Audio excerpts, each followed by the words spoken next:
Welcome back, everyone, to the PURO Wrestling Academy. I am Ray Russell, being joined here once again by the host with the most, the man with the plan, the professor of PURO Racer himself, Mr. Dan Ginnetty.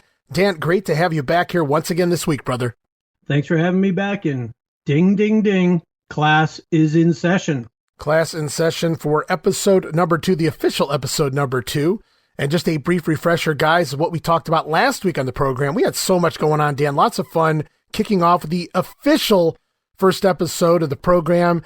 And as promised, we're back again this week to continue on down that road of the history of pro wrestling in Japan. But in order to get to Japan, we had to go back in time, Dan, and what I'd like to call a quality time talk last week, discussing the origins, the early attempts that failed, going all the way back to the likes of Sorikichi Matsuda in the 1880s, all the way up to Rikidozan's maiden voyage as a pro wrestling, we'll call him an exhibitionist here in 1951. But the first official full-fledged tour, well, not maybe full-fledged, but a tour that took place finally here in 1951. But we got a little more on some 51 action as we get going this week. But yeah, I just want to get your take. How did you feel about last week's episode? Last week's episode was awesome, but I want to make sure everybody's ready to be prepared to be disappointed if you think we're going to be able to cover 70 years of Japanese wrestling history in this episode, because that's what we did in the last one. That's 1880, right. 1882, all the way to 1951. Whew. We set a really high bar in the first episode. I just don't think we're going to quite get all the way to 2023 in this episode. And I want to be clear, too, up front. I'm sure some people out there are interested in hearing a little bit more about the background of some of these stars, like a Sorikichi Matsuda, or maybe some of the names we're going to talk about here this week. And we are going to cover, the gist of their careers here, but we can't fit it all into these episodes as we begin to tell the story to set the stage for everything that's to come. But we will have these episodes randomly pop up from time to time where we go back and kind of do a biographical look on a specific wrestler as well. Yeah, absolutely. Deep dives are going to be fun to do, and they're all based on feedback from the fans. Whatever you want us to talk about, we'll talk about. We have access to a lot of information, and believe it or not, even after all this time, we're still finding more information. More stuff is getting translated from Japanese into English for us to enjoy. Be prepared to have deep dives. We're going to be running this show kind of in two separate paths, or two separate strings. One is the contiguous run of Japanese wrestling history all the way up as far as we make it. But we will take occasional detours for deep dives into major characters, major angles that occur. And really, the sky's the limit. We can go in so many different directions with this show, and that's what's going to make it so exciting. Yeah, I'm looking forward to that. And as we continue on this week, we arrive at a point where we can safely say there are 3 very important key names that we need to talk about, we need to look into, we need to break down and discuss before wrestling in Japan really begins to take off. We talked about some of the pioneers of American wrestling. Well, I think you can call these guys the pioneers of professional wrestling in Japan, Dan, and I'll leave it to you to announce those 3 names to the listeners out there. Yeah, we talked about Rikidozan in the last episode, but we did not talk about these other 2 folks. One of them is Toshio Yamaguchi, and the other is Masahiko Kimura. You may know about Kimura's name from the MMA move and pro wrestling move, the Kimura Lock, the arm bar that even Fujiwara kind of popularized. But you've heard about both of these guys, but you're going to hear a lot more in this episode. I just wanted to say, everyone listening, they've likely heard the name Rikidozan, right? Whether they know a lot about him or not, if you know anything about Japanese wrestling, you probably heard the name at some point. But Yamaguchi, and maybe even more so Kimura, I guess, they play important parts in the origins here. And that's why we're going to be diving into this today, because Dan, the first thing you said to me when we started plotting and planning this entire podcast was, well, there's 3 key figures we got to start with. And that's kind of where we're at now, because they all play important parts. Who are these men, and what parts did they play? The shows they promoted? Yes, other promoters, believe it or not. And if time permits, we'll get into the record book, as you said, of Rikidozan as well. Looking forward to that. Some of the talent that he worked here in the United States before he goes back to Japan again. He learned from some pretty big names, and we'll get into that hopefully here this week as well. Agreed. There's so much. It's like walking through the history of pro wrestling in general, not Japanese or American, but all of pro wrestling. with some of these major stars that Rikidozan runs into during his training in the early 50s. It's really a who's who of wrestling history as we go through these records. Absolutely. We can get rolling now. If you want to start, you can pick your poison here, Yamaguchi or Kimura. Well, I flipped a coin before the show, and it showed that Toshio Yamaguchi is going to get the nod here. So his real name is Toshio Yamaguchi, and that's kind of a surprise. Sometimes the names get altered a little bit when they become professionals. He would, as most kids would, be in sumo. In 1939, he joined a sumo stable. He made his debut in summer tournament in 1939, but he lost a few matches. He ended up retiring the very next year in 1940. And after his sumo career ended, he got into judo. And he became very good in judo. In fact, he was a 6th degree black belt. He was a judoka, as that's what a judo practitioner is called. And he did very, very well. In 1950 now, there was actually a professional judo company that was called the International Judo Association. And he would form that, or he would get involved with that, with Masahiko Kimura, who we will talk about later, and Yukichi Endo, who's another person we're going to be talking about. In the professional judo, he was the number 2 guy behind Kimura, who had been hailed as the strongest fighter in the history of judo. So starts in sumo, goes to judo, and then at the end of 1950, he expresses a desire to become a pro wrestler. He does that October 15th, 1950 is the date I have. He does it with 2 other people, Masahiko Kimura and this guy named Rikidozan. Right. So announcing a desire is wonderful. It's interesting. But the one thing that Rikidozan didn't do that Toshio Yamaguchi did, he moved to Hawaii to train. And we have results of him training as far back as April 22nd, 1951. Now, need I remind you, the last episode, we were talking about the first kind of proper tour of pro wrestling in Japan was in October of 1951. So Masahiko Kimura is wrestling training matches, exhibition matches, or maybe just straight up real live wrestling matches 6 months, 7 months before Rikidozan is even doing his exhibition matches. He predates as a wrestler Rikidozan. And he would spend most of his time at that point in 1951, he would spend it in the Hawaii region, and he would wrestle Woody Strode, who I'm not familiar with. Ted Christie, I am. He's an old-time wrestler, and he spent a lot of time in Hawaii. Sugi Hayamaka. Now, that was a judo match. These other ones were single matches, so they are straight-up wrestling matches, and they don't say exhibition. So it appears that Toshio Yamaguchi was willing to move to Hawaii in order to pursue his dream of being a professional wrestler, and was a straight-up pro wrestler even by this time in May of 1951. So there aren't that many matches we have records on. As you might imagine, records for wrestling matches in Hawaii from 1951 aren't as prevalent as you might think, but I do have 6 of them. April 22nd, 1951, judo match. Yamaguchi beats Sugi Hayamaka. The next week, these are all Sunday, April 29th, 1951. He has a single match against Woody Strode and wins. So now he's won against Sugi Hayamaka in a judo match. He's won a singles match. Another judo match on May 6th against Ted Travis, who is also known as Ted Christie. The next Sunday, May 13th, 1951. These are all Honolulu, Hawaii.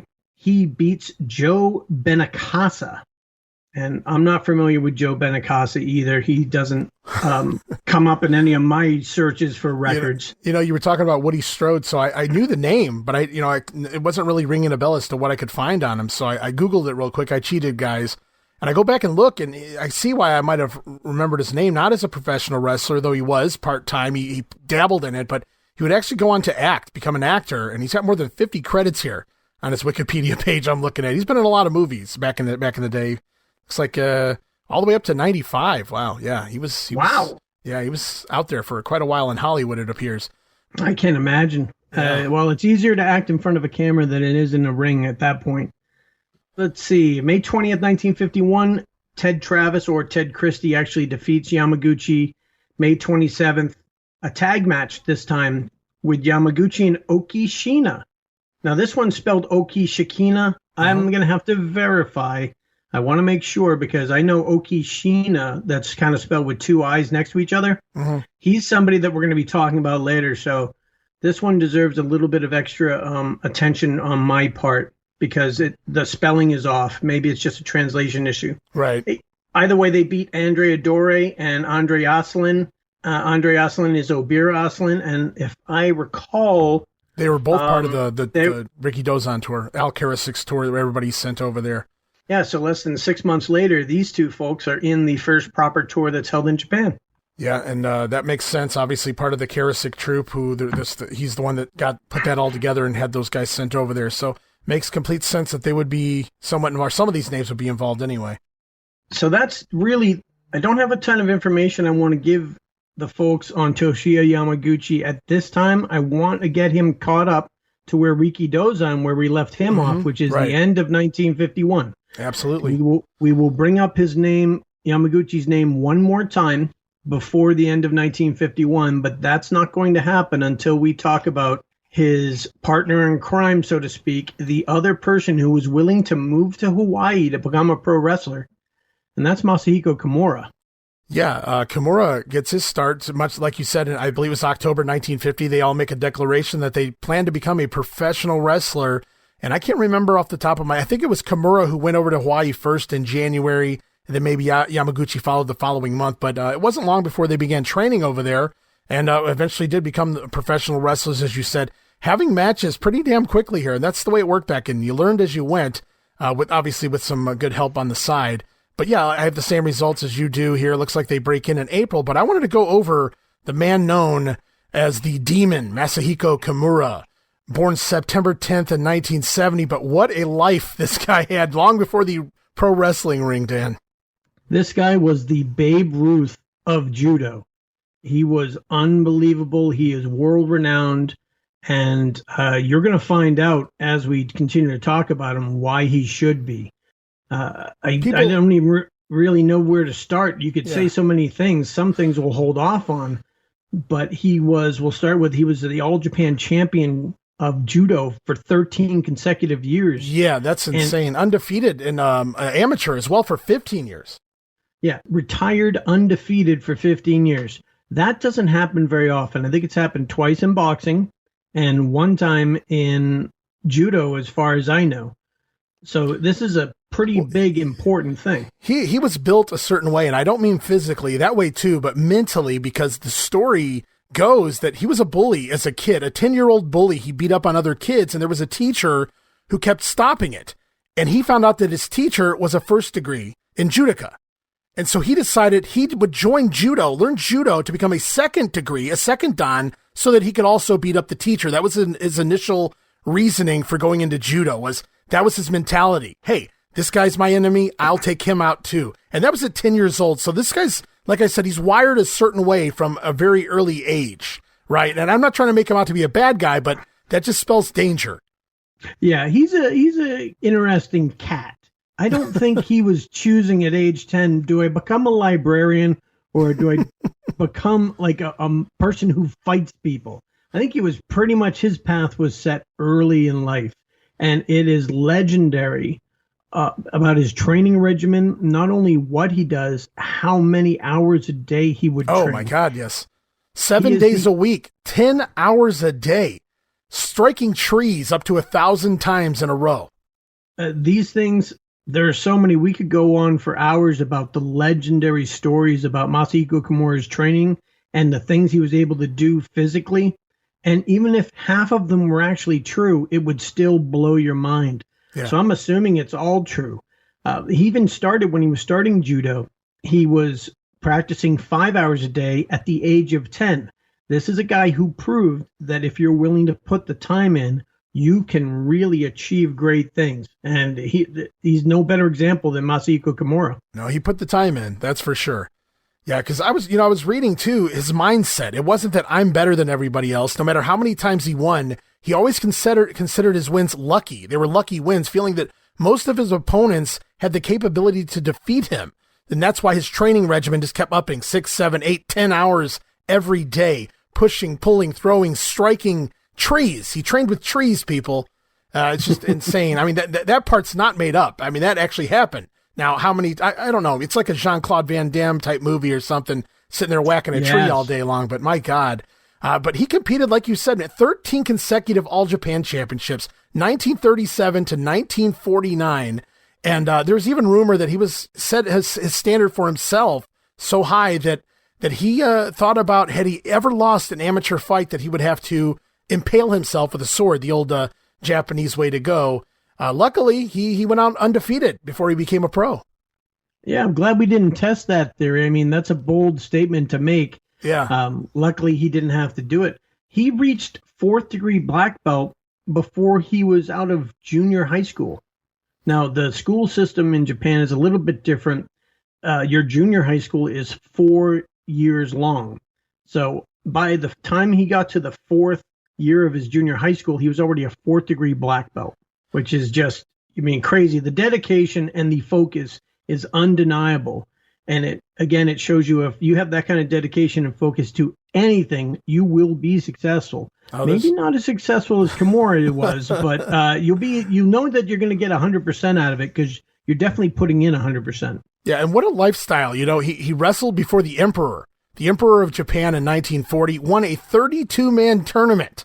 Then in 1947 becomes the West Judo champion in Japan, winning what would be compared to $140,000 in today's money. Yep, and he would fight in 1940 and win all of his matches. He remained undefeated in all the tournaments that he ever participated in, but he did have to leave Judo for some time in 1942 due to military service. Oh, yeah. For World War II.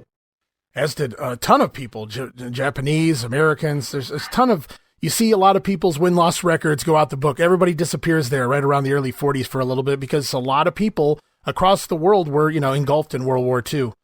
Yeah, I should have mentioned it with Toshio Yamaguchi, but I didn't have the exact information. But there's a reason why he joins sumo in 39, quits in 1940, becomes a judoka, and then nothing happens for 9 years. There's like this big gap.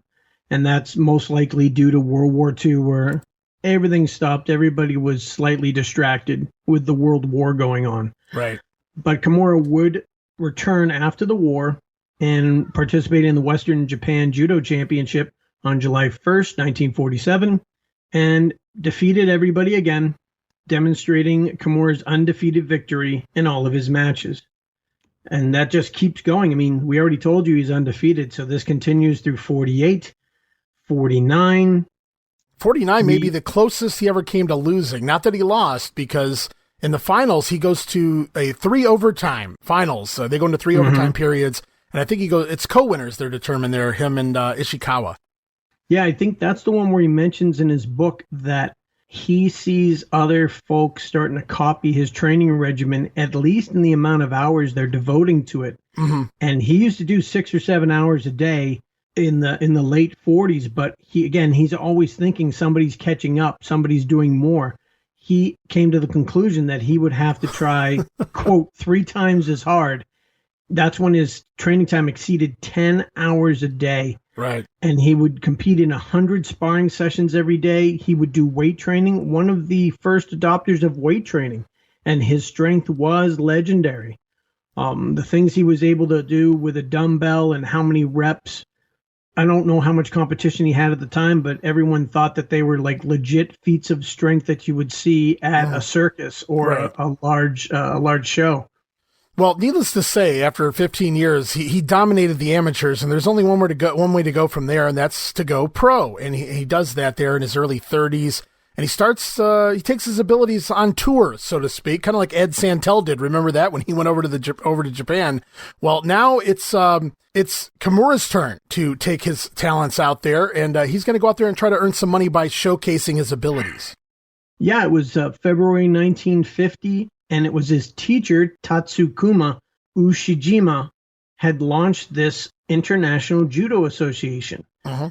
And he thought, let me promote shows. We'll put on these tournaments and we'll make some money with it. he actually Kimura turned down a job offer to become a judo instructor for the Tokyo Metropolitan Police Department. He turned that job down to go into, quote, professional judo with his teacher.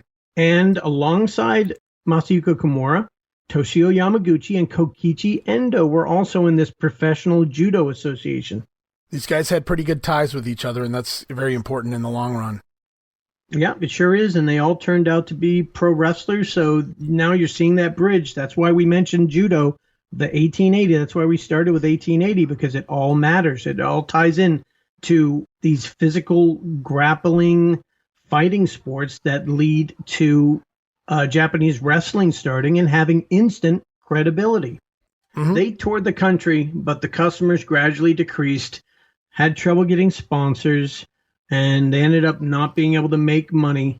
And Kimura's wife had some health problems. He needed to earn money for his treatment. Yeah, which was really bad at the time. Don't forget, folks, this is 1950. So tuberculosis was still a major issue back then, certainly in Japan. Yeah, so it was Soroguchi passed away, I believe, from TB. And then I believe not just Kimura's wife has tuberculosis here, but I believe, I don't know if it was Rikidozan or maybe somebody else's wife does too around this time. So it's a very big thing. Yeah, prevalent. So Kimura has to leave. He leaves in the dark of night because he knows he's breaking his contract with the International Judo Association. Mm-hmm. But he flees to Hawaii. That's because that's where he had to go. It was in response to a request from a local Japanese businessman to hold judo tour of the Hawaiian Islands. And since the International Judo Association wasn't paying him, it's like, well, I'll go to where somebody's going to pay me. Right. makes complete sense. Well, I mean, obviously they're running out of money, running out of funds, running out of business. Yeah. So he was over there in Hawaii doing the Judo Association. It did better than in Japan. Mm-hmm. And 3 months into their contracts with this new association, a wrestling promoter noticed their popularity and invited Kimura and Yamaguchi to become pro wrestlers. Yeah, that's a pretty huge deal, how that evolved so quickly. And they had made that proclamation several months prior to that they were kind of interested in it anyway, and it worked out here. Just so happened to work out that way. But it's kind of interesting how they gave it a shot, that professional judo league. And unfortunately, it didn't work out at the end of the day. Obviously, there's no real rivalry beyond the story of who's the best, and that works to a degree. But without the wrestling promos and things, it just didn't fire up like the pro wrestling scene, I guess. Or sumo, because sumo was so well established with True. all the different groups, all the different factions. It was the number one sport by 100 miles. So anything else was kind of a startup, just trying to spark somebody's interest. And they did hold some interest, but nothing could touch sumo at this point in Japan. Right. So we made it to the end of 1950 at least, and this matches up with the October 15th declaration of Kimura and Yamaguchi and Rikidozan saying, hey, we'd like to be professional wrestlers. But as you said, Masahiko Kimura would have one more thing he would like to do before he would get 100% focused on his pro wrestling career. Yeah. We fast forward a little further there into 1951, and it's stated that Kimura was going around and kind of just showing off, displaying his abilities from town to town, and he winds up in the country of Brazil. And he goes over there with Yamaguchi. Of course, we've already talked about him, and a fellow by the name of Kato to showcase their skills is what it was. It's what it states in their autobiography anyway. Of course, they run into the founder of Brazilian Jiu-Jitsu, a fellow by the name of Helio Gracie. Yes, from that legendary fighting Gracie family, guys. And Gracie goes out there and he defeats Kato by chokeout. And this propelled Gracie into legendary status, by the way, guys, because he just defeated one of the best judoka in the world. Weeks later, though, Gracie goes out and he issues an open challenge. That's pro wrestling style, right, Dan? To the remaining men, Yamaguchi, who has second thoughts. He decides against it. Nah, I'm okay. But Kimura accepts that challenge. Yeah, it's pro wrestling angles, and it's 1951, folks. It doesn't matter when or where. Pro wrestling's pro wrestling, and this is typical stuff because the information that we do have indicates that when they went to Brazil in 1951, they were also hosting pro wrestling events. So they entered in 1951 as pro wrestlers and taught judo and held exhibitions. So they were kind of like a traveling company doing all kinds of things. But running into Helio Gracie, who's the father of Rickson, father of Royce Gracie of USC fame, when he choked out Kato, and Yamaguchi said, no thanks, I'll pass. Right. That left Kimura. Kimura played the Terry Gordy, right? He was like, I'll fight him, Michael. And don't forget, he's never lost. He never lost anybody. That's right. Why would he be afraid? No, he doesn't know the meaning of the word defeat, literally, at this point, in his career. And we fast forward, guys, to October 23rd, 1951, the fight between Helio Gracie and Kimura here in front of 20,000 spectators in Brazil. And this is my favorite part. We talked about pro wrestling, right? Some of Gracie's men actually carry a coffin to ring. I don't know if you ever read this part, Dan, where they bring a coffin to ringside before the fight to signify that Gracie is going to kill Kimura. I did read it, and I loved it. This is how you promote. This is how you promote everything. It doesn't matter what you're promoting. With these kinds of spectacles, you build interest. And if you build enough interest, they pay to watch you do, well, in this case, it's going to be a fight. But it can be anything. This is classic promotional techniques. It doesn't, I guess, Helio Gracie learned more than just Brazilian Jiu-Jitsu. He learned how to promote an event. He did indeed, and I don't know where he picked it up from, but he's doing a great job here. He's laying out, issuing challenges here, open challenges, publicly in the newspapers and whatnot. He's drawing 20,000 people to the fights. They're bringing caskets to ringside. And it's not a casket match, guys, don't worry, but I mean, it's just the significance of it is just hilarious. I loved it. I mean, it just hooks you, it is pro wrestling to a T. Yeah, and even Kimura was trash talking during some of the press conferences in regards to how he liked his chances against Helio Gracie. He was so confident that he said, quote, if he can last 3 minutes, I'm happy with him winning. And that to me is just shows how little respect he showed him. He's like, I don't even think this guy's going to last 3 minutes with me. Oh, the old infamous heel promo, man. Gotta love it. You do have to love it. Man, the fight was something else, to say the least. Helio Gracie himself has stated that at one point he had been choked out. He was choked out. He was out cold, and nobody noticed. The official didn't notice. Nobody realized, not even his opponent, Kimura, realized, because he would have kept the chokehold on. But instead, Kimura, seeing that Helio wasn't going to tap or submit, he released the hold and moved over to the arm, which is kind of funny because Helio said, had he just left that on me, I would have been dead. But instead, because he thought maybe it just wasn't affecting Gracie the way he wanted it to, he pivots and changes the hold on him, and he goes over to the arm. The infamous Kimura Lock, guys, the one we've seen Brock Lesnar use, and we've seen in the UFC, the very deadly, that chicken wing hold, if you will, that hammerlock knot, if you will, and he hooks it on Gracie here, and it says, Helios reported this, and I believe it's also, not in Kimura's autobiography, but in another piece of literature that I've read, that the crowd kind of goes silent here because they realize their hero is in trouble. And they go so silent that they actually hear his arm break. So Gracie's arm breaks while in the Kimura Lock, but he refuses to submit. What does Kimura do? Well, he doesn't pivot this time. He wrenches it, torques it even harder, and breaks his elbow, breaks Gracie's elbow, breaks the second bone, and this is the best part. Helio Gracie still refuses to submit. And his corner man has to throw in the towel. His own family, Carlos Gracie, has to throw in the towel, giving Kimura the win. So this is kind of like, what would I say, foreshadowing for other events you see with the Gracies. It reminds me of the Gracie match that Sakuraba had with Royce Gracie, where he refuses to give up and has the towel thrown in by his family. And one point, I was reading an article years ago about Masahiko Kimura talking about this very fight.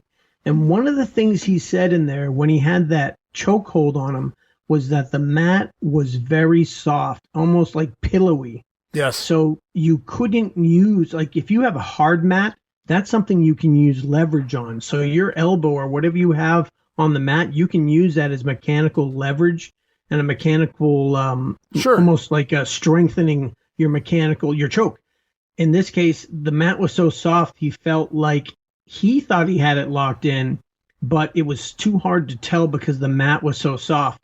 And I think that might have made him also think he's not giving up anyway. Maybe I don't have it locked in, and that's why I'm going to move over to the arm lock. Yeah, and just think about that. I mean, truly, if you're already out cold, and it was the arm wrench and the breaking of the arm that kind of woke Gracie back up, put him back into the fight as much as he could anyway at that point. So think about that, though. He truly was literally probably seconds away from, being the end of Helio Gracie. Could have been a very different story here that we're telling. But yeah, obviously not just everything else Kimura had accomplished before this, but now defeating the Brazilian Jiu-Jitsu inventor, the master here, Helio Gracie. Kimura now dubbed the most feared and the greatest judo master of all time, and that may still ring strong today. Yeah, he's still spoken of in very glowing terms. I'm trying to find, there was a quote by somebody. There were some folks, there's one Masoyama, he was the founder of Kyokushin Karate, watched Kimura's matches and said, I can say with certainty that neither Anton Giesink, who we'll talk about later, or Ruska would have lasted even 3 minutes in Kimura's prime. These are guys that were judo stars later on, and this is a person who was able to watch and kind of bridge the gap between Masahiko Kimura and these new up-and-comers in the world of judo. And there's lots of them saying, you can't match Kimura's power at all. None of these guys can hold a candle to what Kimura can do, even though, they might be bigger, they might be stronger, or might think they're stronger. Just everyone said nobody can beat him. He was like the Wilt Chamberlain of judo, I guess. Yeah, I don't know how else to describe it. I have a quote here, and I don't have who it came from, but I guess it became a very common sentence that was used over in the world of judo, but over in Japan. And it's very simple. It says, there was no Kimura before Kimura, and there was no Kimura after Kimura. So basically, he was the beginning and the end of it all here as far as the greatest judoka of all time. They call him the strongest judoka in history, the Demon Kimura. And then that brings us back, I guess we can go back to the professional wrestling world and kind of set that up. You talk about the professional judo run kind of slowing down. The money wasn't there. He needed that money for his wife and just to, make ends meet from day to day. So they hop over to Hawaii in hopes to do a little more of that pro judo. And it does, like you said, it fares a little better. It lasts a little longer, but he's going to eventually have to go into the world of pro wrestling. Yep, that's correct. Now, he'd already been to Hawaii because that's where he ran to escape the old judo promotion that wasn't paying him for the new judo promotion that actually did pay him for a little bit. And we've got records of both Masahiko Kimura and Toshio Yamaguchi wrestling in April of 1951. And don't forget, again, this is 7 months before that first big tour in Japan. They were already training to be pro wrestlers. And we can go through Kimura's results. The ones I have are for April 22nd. He beats Ben Sherman, and it seems like they're every Sunday. So April 29th, he beats Eric Peterson. May 6th, he defeats Joe Benacasa, who Toshio Yamaguchi had defeated. There's a singles match on May 13th, which it goes to a draw with Andre Asselin, who we would see in the 1951 tour in Japan. Right. May 20th. These are all in Honolulu, Hawaii, folks. I should have said that in the beginning. Masahiko Kimura defeats Ben Sherman again. He had defeated him with the first match that we have a record of for Masahiko Kimura back on April 22nd. Defeats him again. And on May 27th, the last match I have for Masahiko Kimura, he goes to a time limit draw with Ted Travis. Ted Travis is also known as Ted Christie. Okay. I don't know why I couldn't Ted get Travis the name. Ted Christie. Okay, that's cool. So we get some early pro wrestling results from them both April and May of 51, and then really nothing here for Kimura for the duration until, like I said, that fight with Helio Gracie, which takes place in October of 51, but that's pretty much it as far as my notes go for the year of 1951. Now, I'm not sure what you want to do next. We can move over to Rikidozan, who returns to the world, the sport of pro wrestling here, 1952 results. Of course, he did that tour at the end of 51 over in Japan. I'm open with whatever you'd like to cover next year, Dan. Yeah, well, I think we've caught all three folks now. We're all made it to the end of 1951, including Kimura's match against Helio Gracie. One last thing. Helio Gracie in the arm lock, broken arm, won't give up. There's another match that it reminds me of, Matt Hughes versus Royce Gracie. Now, he's a few years older than his loss against Sakuraba, but he gets put in an arm bar, and He just lies there motionless. If you have not seen that match, if it's available on YouTube, you have to watch it. Matt Hughes has him dead to rights. If you look at Gracie, he's just staring off into space, and he has this way of rotating his shoulder and rotating his elbow to keep from his arm from breaking. I've never seen anything like it. And again, he wouldn't submit in that match either. So there's parts of Royce Gracie that are mirror images of what happened to Helio Gracie in this one match with Masahiko Kimura. You know, you bring that up, and I haven't seen that fight in quite a long time, but I do remember that. Now it makes me want to go back, and I hope that's on YouTube. I'm sure I got an easy way to find it either way, but yeah, I'm going to go check that out because it's a hell of a comparison. Yeah, it was something of a mismatch because Hughes was on the way up and Royce was, already at his age, he was already aged out of competitive fighting, but he still did very well for himself. He was a little late to the party for the striking part. Brazilian Jiu-Jitsu at the time was a little less about striking. And in the beginning of the UFC, not that we're going to turn this into a UFC show, but they had the upper hand against most of the other versions of mixed martial arts until other people started training for submissions and things. And then a lot of the different disciplines caught up pretty quickly, and even Brazilian Jiu-Jitsu had to kind of spread their wings a little bit, expand their boundaries into other techniques if they wanted to stay competitive in mixed martial arts.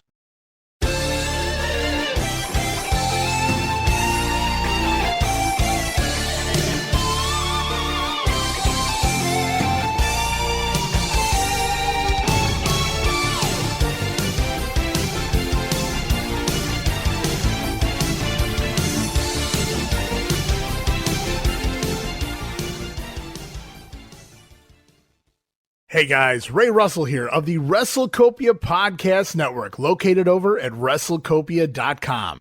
That's WrestleCopia.com, and everywhere your podcast streaming needs are met, inviting you all to check out all of the great shows here as part of the WrestleCopia brand, including this right here, of course, the PURO Wrestling Academy, but also the Wrestling Memory Grenade, going back in time, currently reliving the Hulkamania era of 1988 in the World Wrestling Federation. Also, check out the Regional Wrestling Podcast, where we talk the territories. 3 projects going on right now over there, including Georgia 1981 with Jamie Ward, Memphis 1985 with Gene Jackson, and the UWF in 1986 with Roman Gomez. You can also listen to the Wrestling Stoop with the legend himself, Bob Roop, and more, all part of the WrestleCopia Podcast Network, once again located over at WrestleCopia.com. And be sure to follow me on social media. You can find us over on X, formerly Twitter, at Wrestling Grenade. That's at RASSLIN Grenade. Also, follow and like me, Facebook.com/Wrestling Grenade, and subscribe to YouTube.com/Wrestling Grenade. And last but not least, you're going to want to give it a try talking about the $5 all access tier over at patreon.com/WrestleCopia. That address again, patreon.com/WrestleCopia, where you get so many gifts for just $5, including all of my insanely detailed show notes for 3 different podcasts, including the Wrestling Memory Grenade, Regional Wrestling, and the Monday Warfare podcast. You'll also get early access to many of the podcasts here on WrestleCopia, where you can listen days and sometimes as much as a week earlier than the rest of the listeners. In fact, the PURO Wrestling Academy dropping 2 weeks early for patrons only. You'll also get enhanced versions of the earliest episodes of The Grenade Show covering the 1989 NWA project. Includes enhanced sound quality plus new content and conversation never heard before. But that's still not all. You also get digital downloads for your viewing and reading pleasure, random bonus video drops, and of course, our Patreon-exclusive watch-along series, covering many past WWF and WCW events, and up right now, our very first WrestleCopia brand videocast. Join me, Ray Russell, and co-host Gene Jackson as we go back in time to watch Grunt, the wrestling movie, and you guys can go there right now on Patreon and watch along with us. And you get all of that for the low, low price of just $5. No subscription, cancel anytime, give it a try for a month. I think you'll like all of the content that I offer, and every penny of it goes right back here into keeping the WrestleCopia Podcast Network and all of the great shows here up and running for the months and the years to come.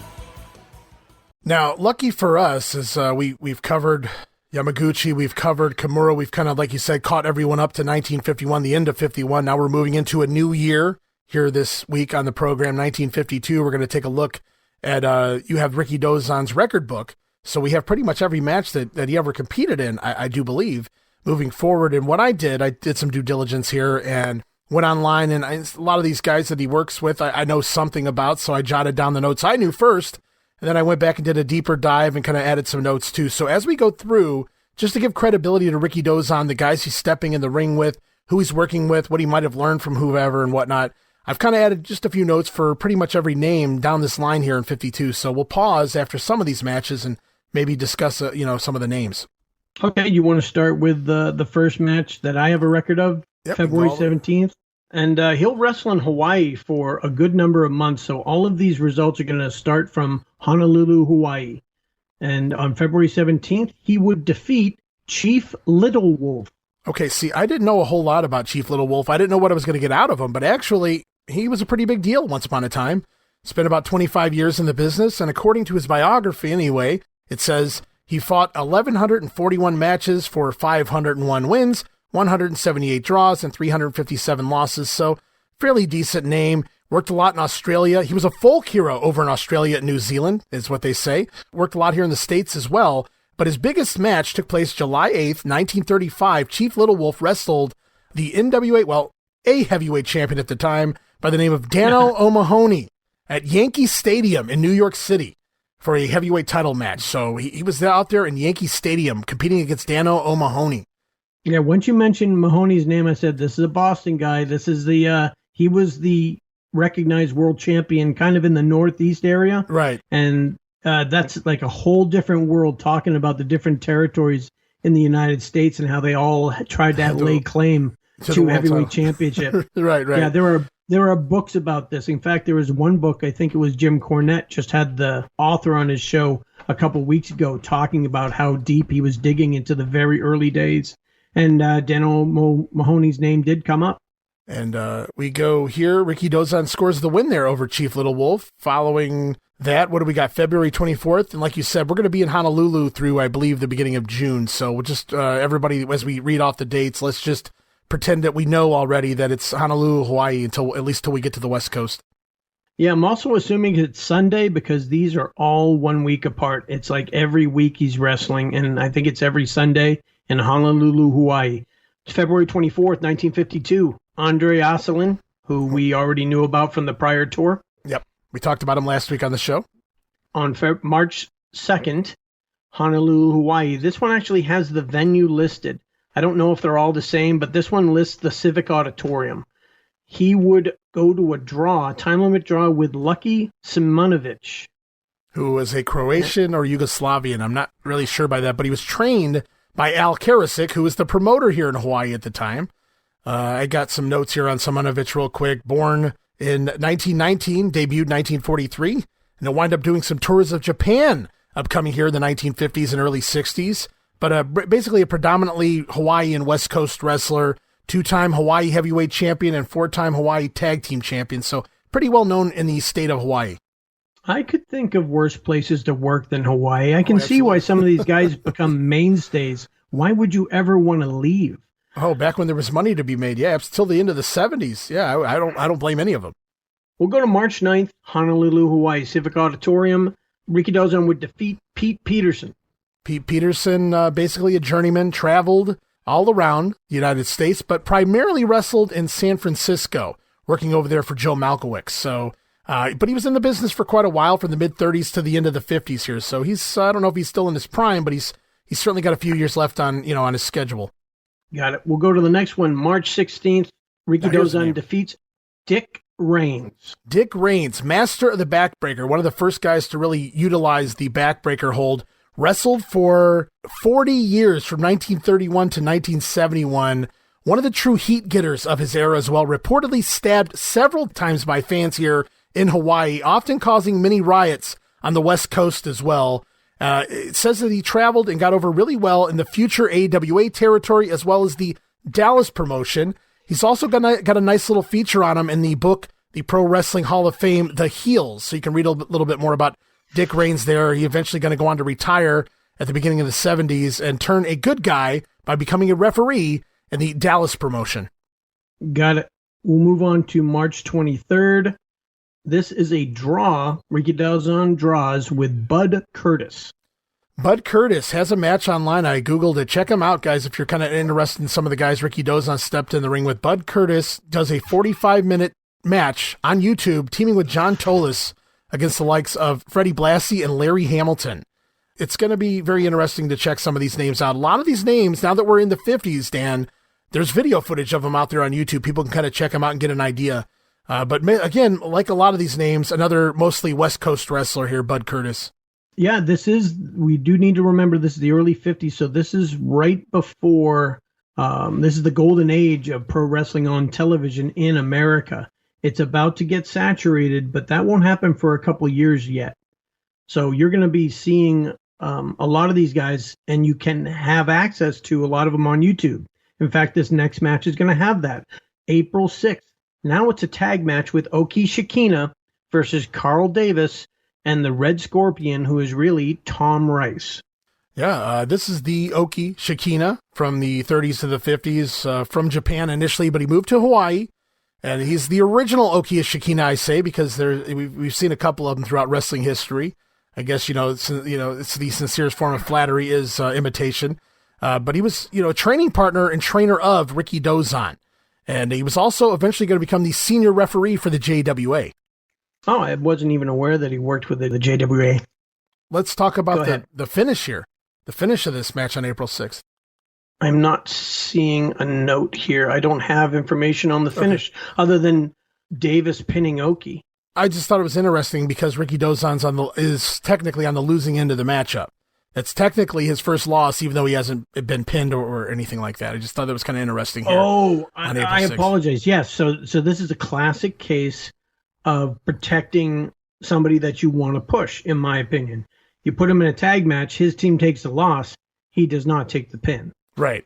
Yeah, absolutely. So thus far, he's technically defeated now, but undefeated realistically because it's been all wins and a couple of draws thus far in his run here in singles matches. Correct, and this is the first tag match we actually get to see him in, so maybe this is the way he was booked to say, okay, we've seen him beat or draw everybody, let's kind of get some heat on him by having him lose in a tag match.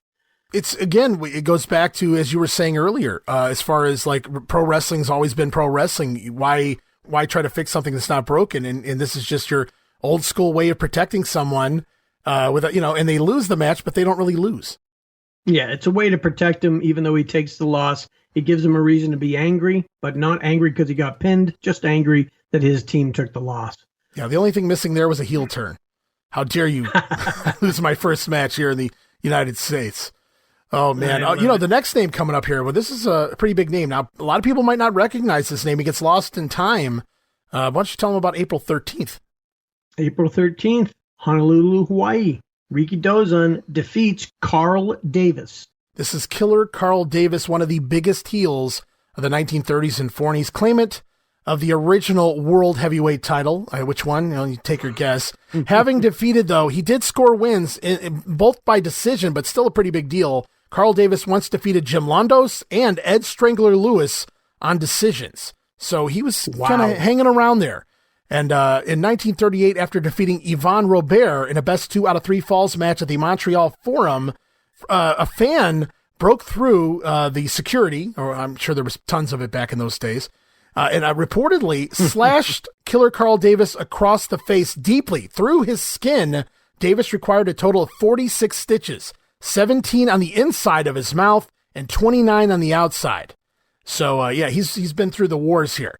Killer Carl, but I just thought that was kind of interesting. Well, to get a win over Strangler Lewis, even by decision, that is legit. Yeah. And that shows you the skill level that he had, at least 20 years or 15 years prior. And, of course, having to suffer against the attack of crazy fans. This is 1952. They were totally into it, and they would stay into it even in the territory days for another 30 years. And another 40 if you count the South. That is true. That's another issue for another day to talk about. Absolutely. We'll move on to April 20th. I'm sorry, April 16th. 16th, yep. So this must be some kind of a special show because this occurs 3 days after the April 13th show. So this isn't every Sunday anymore. This is seen, maybe it's a special event because he does face and go to a draw with Earl McCready, who is a very big deal as well. Canadian-born Earl McCready, 3-time NCAA champion at Oklahoma A&M, now Oklahoma State. 1928 Olympics for Canada, 1930 British Empire Games gold medalist. Goes pro in 1930. He is one of only 2 collegiate wrestlers with 3 NCAA titles to win all 3 of his final matches by pinfall. The other man, Danny Hodge. So you think about that for a minute. Earl McCready was a big deal, guys, to say the least. As a wrestler, if you knew wrestling, you took him very seriously. So yeah, Rikidozan's getting in there with some big deals here. I don't know if you have the breakdown of this is a 2 out of 3 fall match, actually. It might be Ricky's first one. I'm not sure in this run, but I don't know if you have the results to that. I do. The first fall goes to Rikidozan in 30 minutes, 55 seconds with a pin. Second fall, McCready gets a pin on Rikidozan after 7 minutes, 52 seconds. And then if I can add time properly, we're looking like they wrestle. The third fall goes about 7 more minutes and ends in a 45-minute time limit draw. So this draw was a 45-minute 2 out of 3 fall match. So this isn't any longer Rikidozan going in there and just working talent. He's doing Broadways now. He's doing draws. 45 minutes in the ring by himself, taking on one of the greatest amateurs of the era. So he's certainly, getting a learning. He's sitting under the learning tree of a lot of different types of talent. And this might be the biggest name that he's gotten a draw off of. So a draw against Earl McCready is worth a heck of a lot more for a developing wrestler than a win against maybe Chief Little Wolf. Right. And nothing against Chief Little Wolf, but to get a draw against Earl McCready with his wrestling acumen and his reputation, that's a big deal for a guy who's been wrestling for 2 months.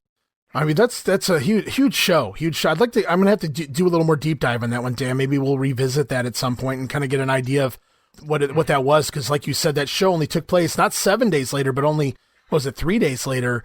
And obviously that's a huge match. And for Rikidozan, who's working all over the card at this point, to be put into a situation like that, I'm kind of curious what else was on that show.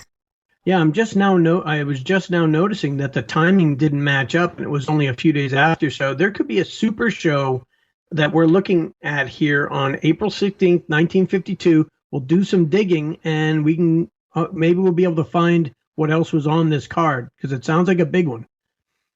But after this, we'll move to April 20th, the Sunday, and he would defeat, he being Rikidozan, Ivan Kamarov. And Ivan Kamarov, for the first 15 years of his career, wrestled under that name, but he would pivot to the more familiar name, at least of the TV era. People may know him as Boris Volkov. There was a tag team of Boris and Nikolai Volkov, the original Nikolai Volkov, I should mention there. And then he'll go back to the name Ivan Kamarov later in his career and retire somewhere in the early 1970s. But he wrestled all over, like a lot of these guys had to back in those days. He finished up in Portland, worked the Portland area for the last few years of his career, but right now he's in Hawaii, and he's doing the job to Rikidozan. Yep. April 27th, this is another tag match with Rikidozan, and who is he teaming with? Toshio Yamaguchi. And they would face and go to a draw with Bud Curtis and Red Scorpion or Tom Rice. Right. So now we're talking about guys that we've already given you some background on. Yeah, it was kind of interesting. We already know who they are. Yeah, his fellow Japanese here, Yamaguchi, teaming with Rikidozan. Pretty cool. And it is kind of a doing some foreshadowing for what we would see in the future, not too long from now. But we're going to get to that when we get to it. May 4th, 1952. This is a win for Rikidozan against Lucky Simonovic, which we've spoken of. Mm-hmm. The last time they competed, it was a draw. This time it's Rikidozan going over with a win. So he's excelled past Lucky at this point, it looks like, on the card as he picks up the victory, which makes sense after going to a draw with someone like Earl McCready. You got to come back and score a win of some type. And he's got a couple now over Kamarov. He does the tag match, and he's back again, this time over Simonovic. Now, this next match is interesting. This is May 11th, and he would lose a match. First match he's lost singles match he's lost, and he loses it against the Red Scorpion, Tom Rice.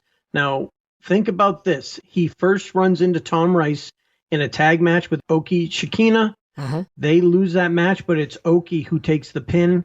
The second time he runs into him is another tag match with Toshio Yamaguchi. That one goes to a draw. So if I'm thinking, if I could have been there for all these matches, I'm guessing that Red Scorpion was running into Rikidozan during those matches, and that may have been like the highlight or the focus part of the match was Rikidozan against Red Scorpion, Rikidozan against Red Scorpion. Now they're both going to face each other in a singles match. I wish we had more context to this. I'd love to know the finish as well, with Rikidozan losing his first singles match here.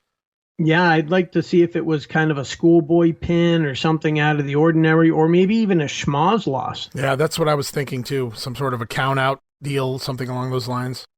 So that'll be a mystery that someday maybe we'll solve. But this mystery I already solved. It's May 18th. And Rikidozan would go to a draw with Bud Curtis. And we've already spoken about Bud Curtis. He's gone to a draw with Bud Curtis once before and defeated him. So I'm looking at Bud Curtis as kind of a peer. He's at the level of the very young Rikidozan, or very green Rikidozan. May 25th, Johnny Cepeda. Johnny Juan Cepeda. Yeah, Cepeda. Yeah, Johnny Juan Cepeda. Worked basically most of the 1950s in SoCal. So he's down there in the LA area for quite a bit. So you might imagine he's on some TV footage that exists out there. There's actually a fun match, old school pro wrestling guys. You can go back and check him out, taking on a wrestler by the name of Lord Leslie Carlton on YouTube. But that's not the fun part. The match isn't the fun part. The fun part is a backstage heel promo with the Lord, his lordship, after the match. And he's confronted by Cepeda, and we almost get a pull-apart locker room brawl back in the early 1950s. Can you believe that, Dan? I can believe it, and it's awesome. It's just so easy. It's drama. It's wrestling used to be so much fun. I don't know. Maybe I'm just getting old. Thank God not for the as old old footage. as 1952. Yeah, thank goodness for YouTube and all that stuff, and the newsreels that pop up from time to time. It's a fun way to follow the sport. June 1st, we made it to June 1st, and he would take a loss again to the Red Scorpion. This is 2 losses in a row. So where Tom are Rice they heading has with? I don't know. Tom Rice has his number. I guess he does. He's never defeated him. The only 2 times he wrestled him, even in a tag match, he couldn't even get a pin. If I had to guess, I'm thinking Red Scorpion is the top heel or the top guy for the Hawaiian promotion at this time, but that's just a guess on my part. I don't want to foreshadow anything, but I do know that Tom Rice is eventually going to come to Japan, and we'll just have to wait and see if revenge is on Ricky's mind or not when we get there.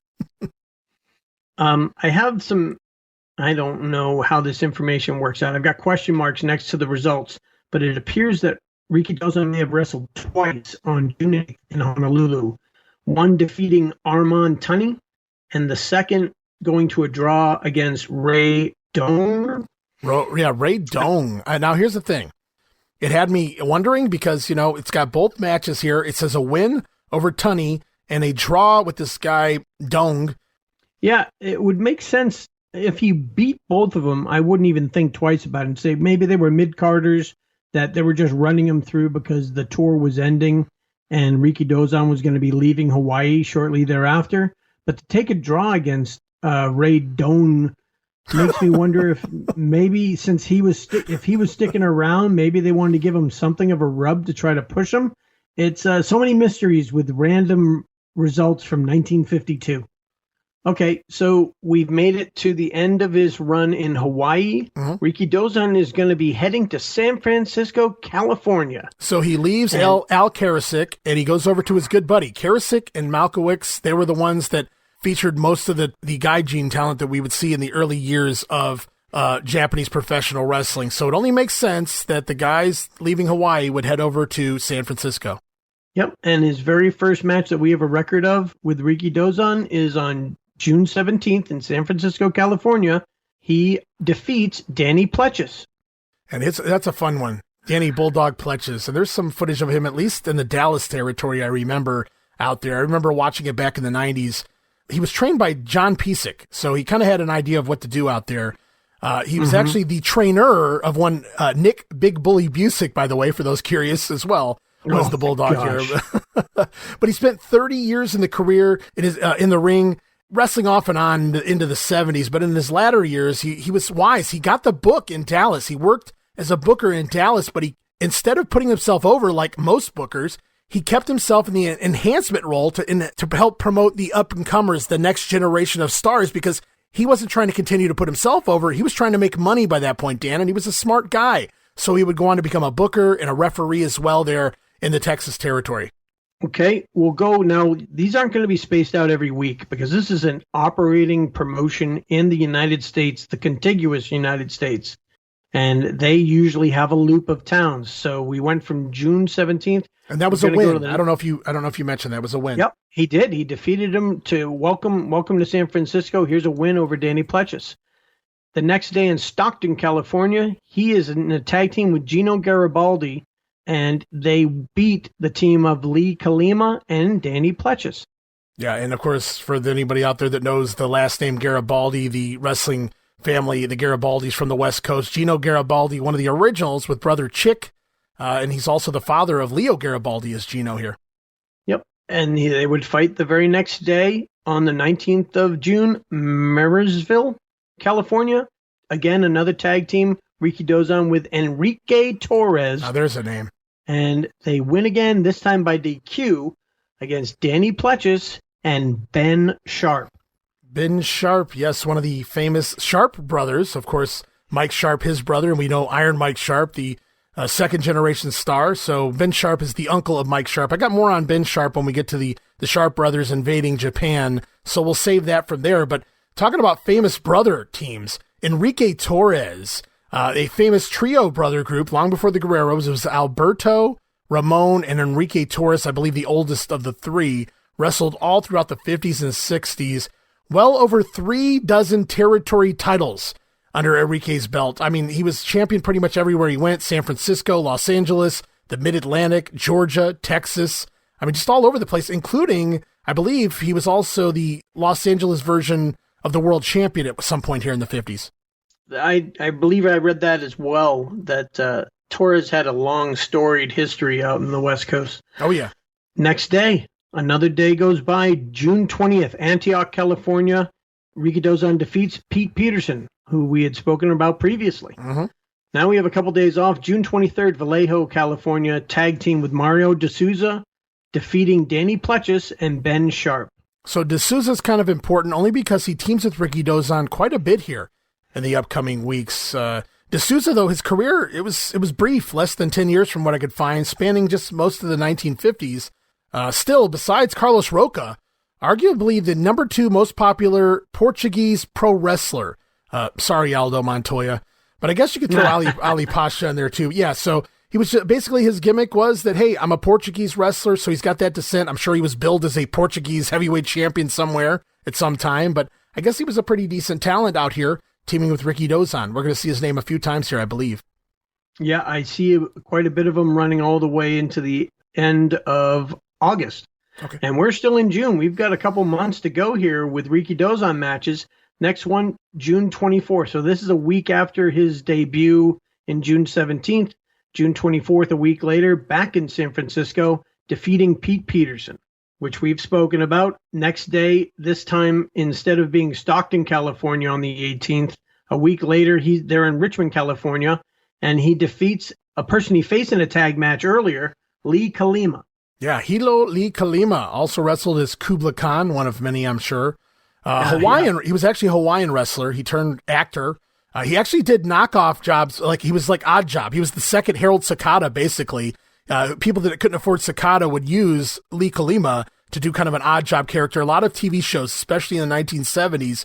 But he actually, I guess at some point they did appear together. So we had like 2 Odd Jobs. It might have been a cool tag team at some point. Well, I imagine all the Elvis impersonators had made money for themselves, so good call. Why not an Odd Job, knockoff brand of Odd Job? Yeah, good call.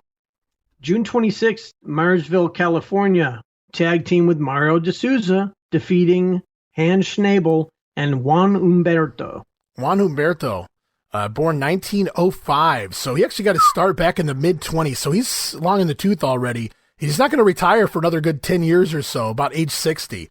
But he worked all over, especially down there in Texas, Oklahoma, but really all over. In the mid-50s, there's a match of him out there. Check it out on YouTube. You can see Juan Humberto take on the original Sheik before he went all, crazy and blood and guts. It's actually a wrestling match. Go check that out, guys, if you want to know who some of these guys are. June 27th takes them to Oakland, California, where Rikidozan goes to a draw with Pat Fraley. Pat Fraley. Now, I don't have a whole lot on Fraley, but I want to mention he is not the voice actor. If anybody thinks this name is familiar, Pat Fraley was a voice actor who did a gazillion cartoons. And coincidentally, if you want to tie him into wrestling, the voice actor, not the wrestler Pat Fraley, voiced Hillbilly Jim on Hulk Hogan's Rockin' Wrestling. So it all ties together. But this Pat Fraley spent more than 30 years in the ring from the 1930s to the 1960s. It's the 6 degrees of separation of everything. Everything ties back to wrestling. Everything does. You just don't fight it. You'll just be disappointed if you do. I was hoping you're going to say everything ties back to Hillbilly Jim. I really wish that wouldn't happen. Although that might have been the first guy out of the stands angle that I had seen. Okay.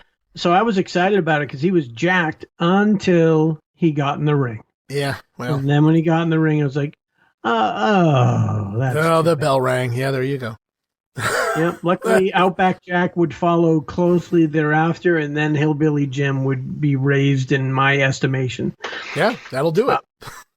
It sure will. June 28th, though, takes Rikidozan to Fresno, California, where he is not fighting neither Hillbilly Jim or Outback Jack. He is defeating Juan Humberto. He is indeed. June 30th, Vallejo, California, another tag team with Mario D'Souza against, this time, the proper Ben and Mike Sharp Brothers tag team. And it's a draw. We're going to have a whole lot. I'm surprised it's a draw, to be honest. This is a pretty good build for D'Souza and Rikidozan as a tag team because they've been teaming quite a bit, and they will continue to. But to take the Sharp Brothers to a draw is a pretty big deal. It would be really cool if there were shoot interviews back from this time to say, oh my God, what was your plan with Rikidozan when he was coming in? I mean, I wouldn't know him from Adam. I mean, were you getting the push from the promoter? What was the plan with Rikidozan? Because he's going to a draw with the Sharp Brothers.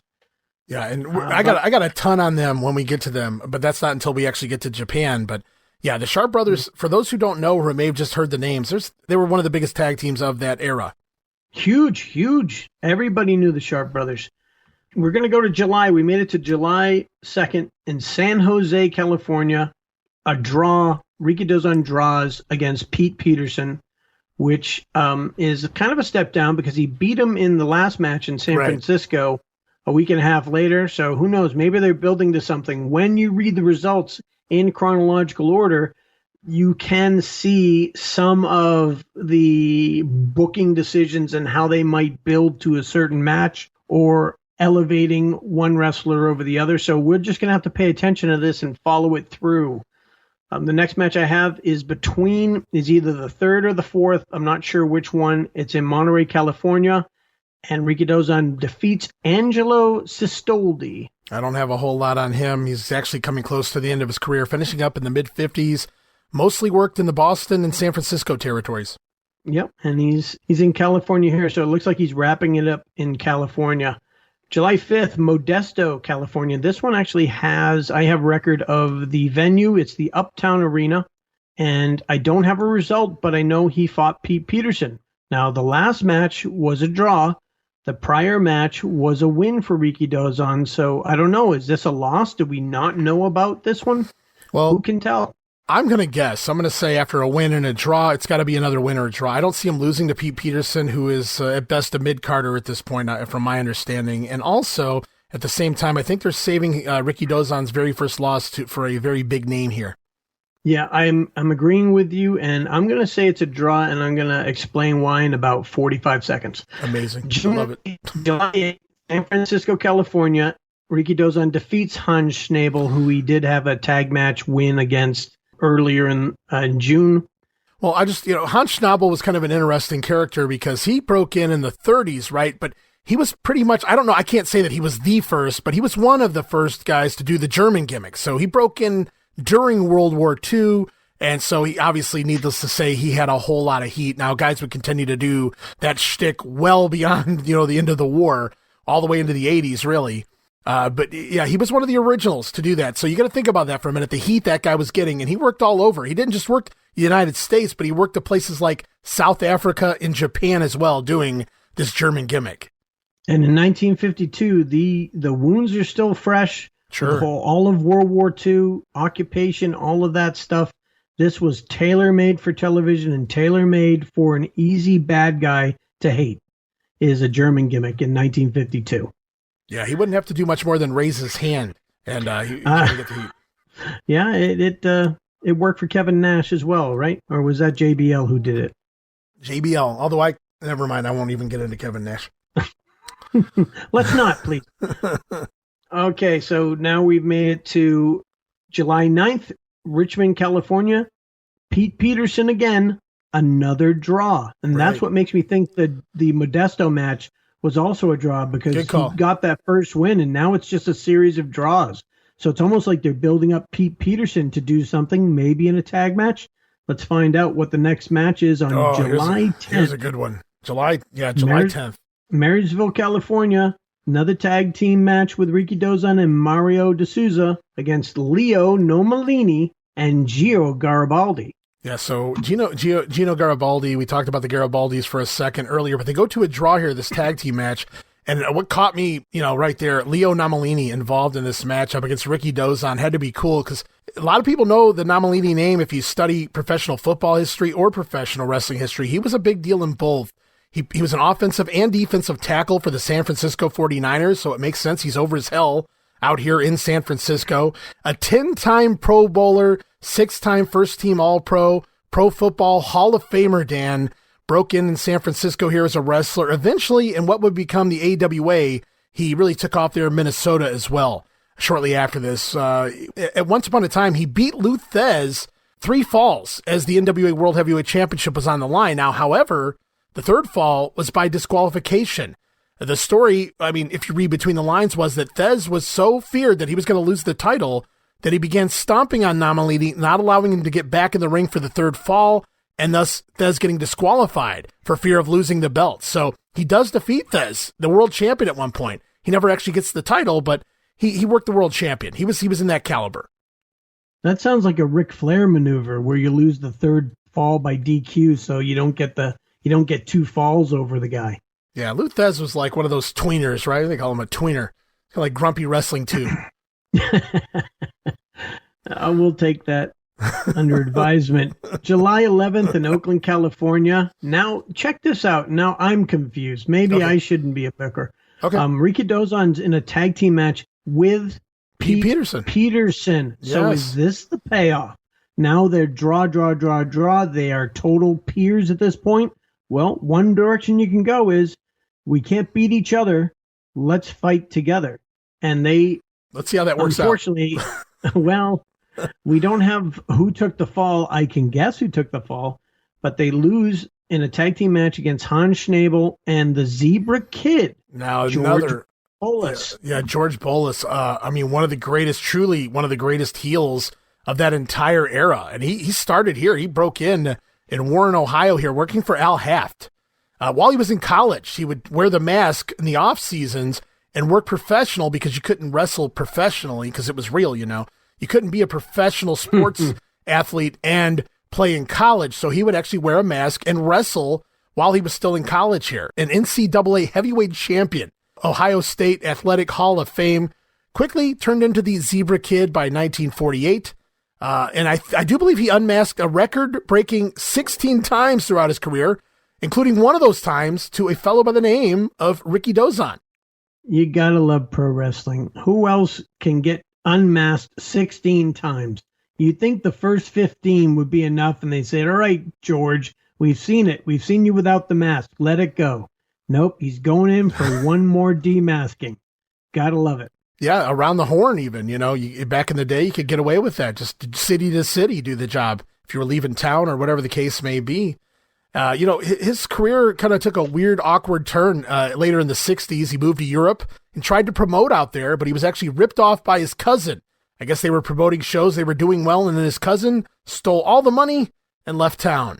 And thus, George Bolas came back to the United States. Oh, that's gotta suck. Absolutely. Well, it doesn't suck for Rikidozan on July 12th in Fresno, California, because he defeats Joe Benacasa, who was basically a San Francisco mainstay. That's all I got out of him.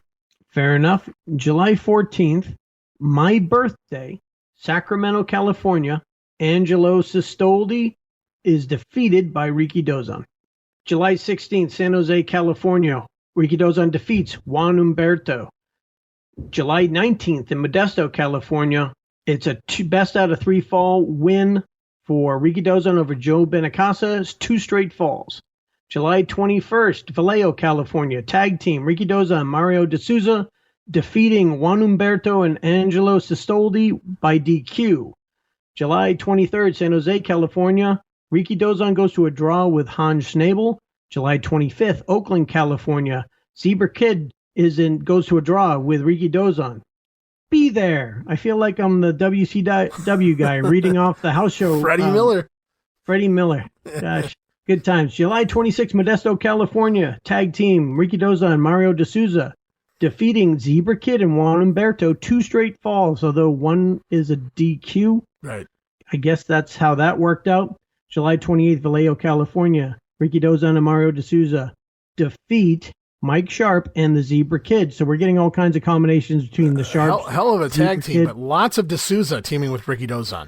A lot of D'Souza. July 29th, this name I'm not familiar with, San Francisco, California. It's a win with Rikidozan defeating Patty Muldoon. Did we talk about him before? We did not talk about Patty Muldoon. I'm going to have to do some Googling on Mr. Patty Muldoon. He skipped my list here. I think he is the long-lost cousin of William Muldoon, but don't hold me to that. July 30th, San Jose, California, Rikidozan and Mario D'Souza go to a draw versus the Sharp Brothers, and I have a note here saying the Sharp Brothers, in this match, it was for the NWA World Tag Team title, so we can point to this match on July 30th, 1952, as possibly Rikidozan's first title match of any kind. World title match, yeah. I have a match in early August in Santa Cruz, California. Rikidozan and Pete Peterson, who was built up to be a peer of Rikidozan, defeating the tag team of Zebra Kid and Hans Schnabel.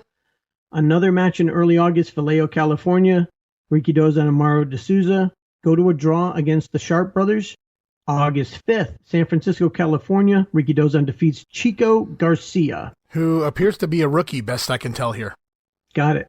August 6th, San Jose, California, Rikidozan and Mario D'Souza. They lose to Ben and Mike Sharp, which are still the NWA World Tag Team Champions, so they're not giving up their title that easily. I was just going to put them over, too, that I was going to say they've only done draws with the Sharp Brothers up until now, but that's changed. Well, with a belt on, you have to protect the champions, and they're the ones that are staying. I don't think Rikidozan was planning to wrestle his entire career in California, so good call. I don't think they were going to devote a whole lot to him, but we'll see. We have a match in August, early August, Marysville, California. Rikidozan and Mario D'Souza versus the Zebra Kid and Chico Garcia, and that's a win for the tag team of Rikidozan and Mario D'Souza. August 11th, Vallejo, California. Rikidozan and Mario D'Souza lose again to Ben and Mike Sharp, who are the NWA World Tag Team Champions. August 12th, San Francisco, California. Rikidozan would defeat Mickey Gold. Don't have anything on Mickey Gold. You might have something on this next one. August 13th, San Jose, California. It's a DQ win. Rikidozan defeating Mike Sharp. Well, they're keeping Dozan in that area with the Sharp Brothers, clearly either wrestling a lot of tag team matches for the world titles, no less, but now working them one-on-one as well, and we're doing DQ spots for the finish. So definitely keeping him heavily involved with the Sharp Brothers. Yeah, and it's like they're shooting around the target with the Sharp Brothers, where Rikidozan's able to get a DQ win over one of them solo. Right. But in a tag team match, just can't get the job done. August 14th, Marysville, California. Rikidozan and Mario D'Souza go to a draw this time with the Sharp Brothers. But that means that the Sharp Brothers do retain their title. August 18th, Oakland, California, Rikidozan defeats Chico Garcia. August 16th, Fresno, California, Rikidozan defeats Jimmy Blood. August 18th, Vallejo, California. This time it's a DQ win against Ben Sharp. So now as of the 18th, Rikidozan's gotten DQ wins over both Sharp brothers, right, but still can't get that title off them. August 19th, San Francisco, California, Rikidozan defeats Hans Schnabel.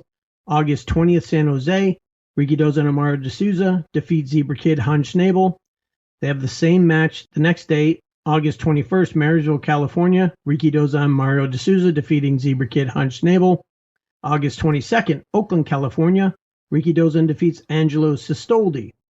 August 25th, Vallejo, California, Rikidozan teams with K. Bell and goes to a draw against Ben Sharp and the Zebra Kid.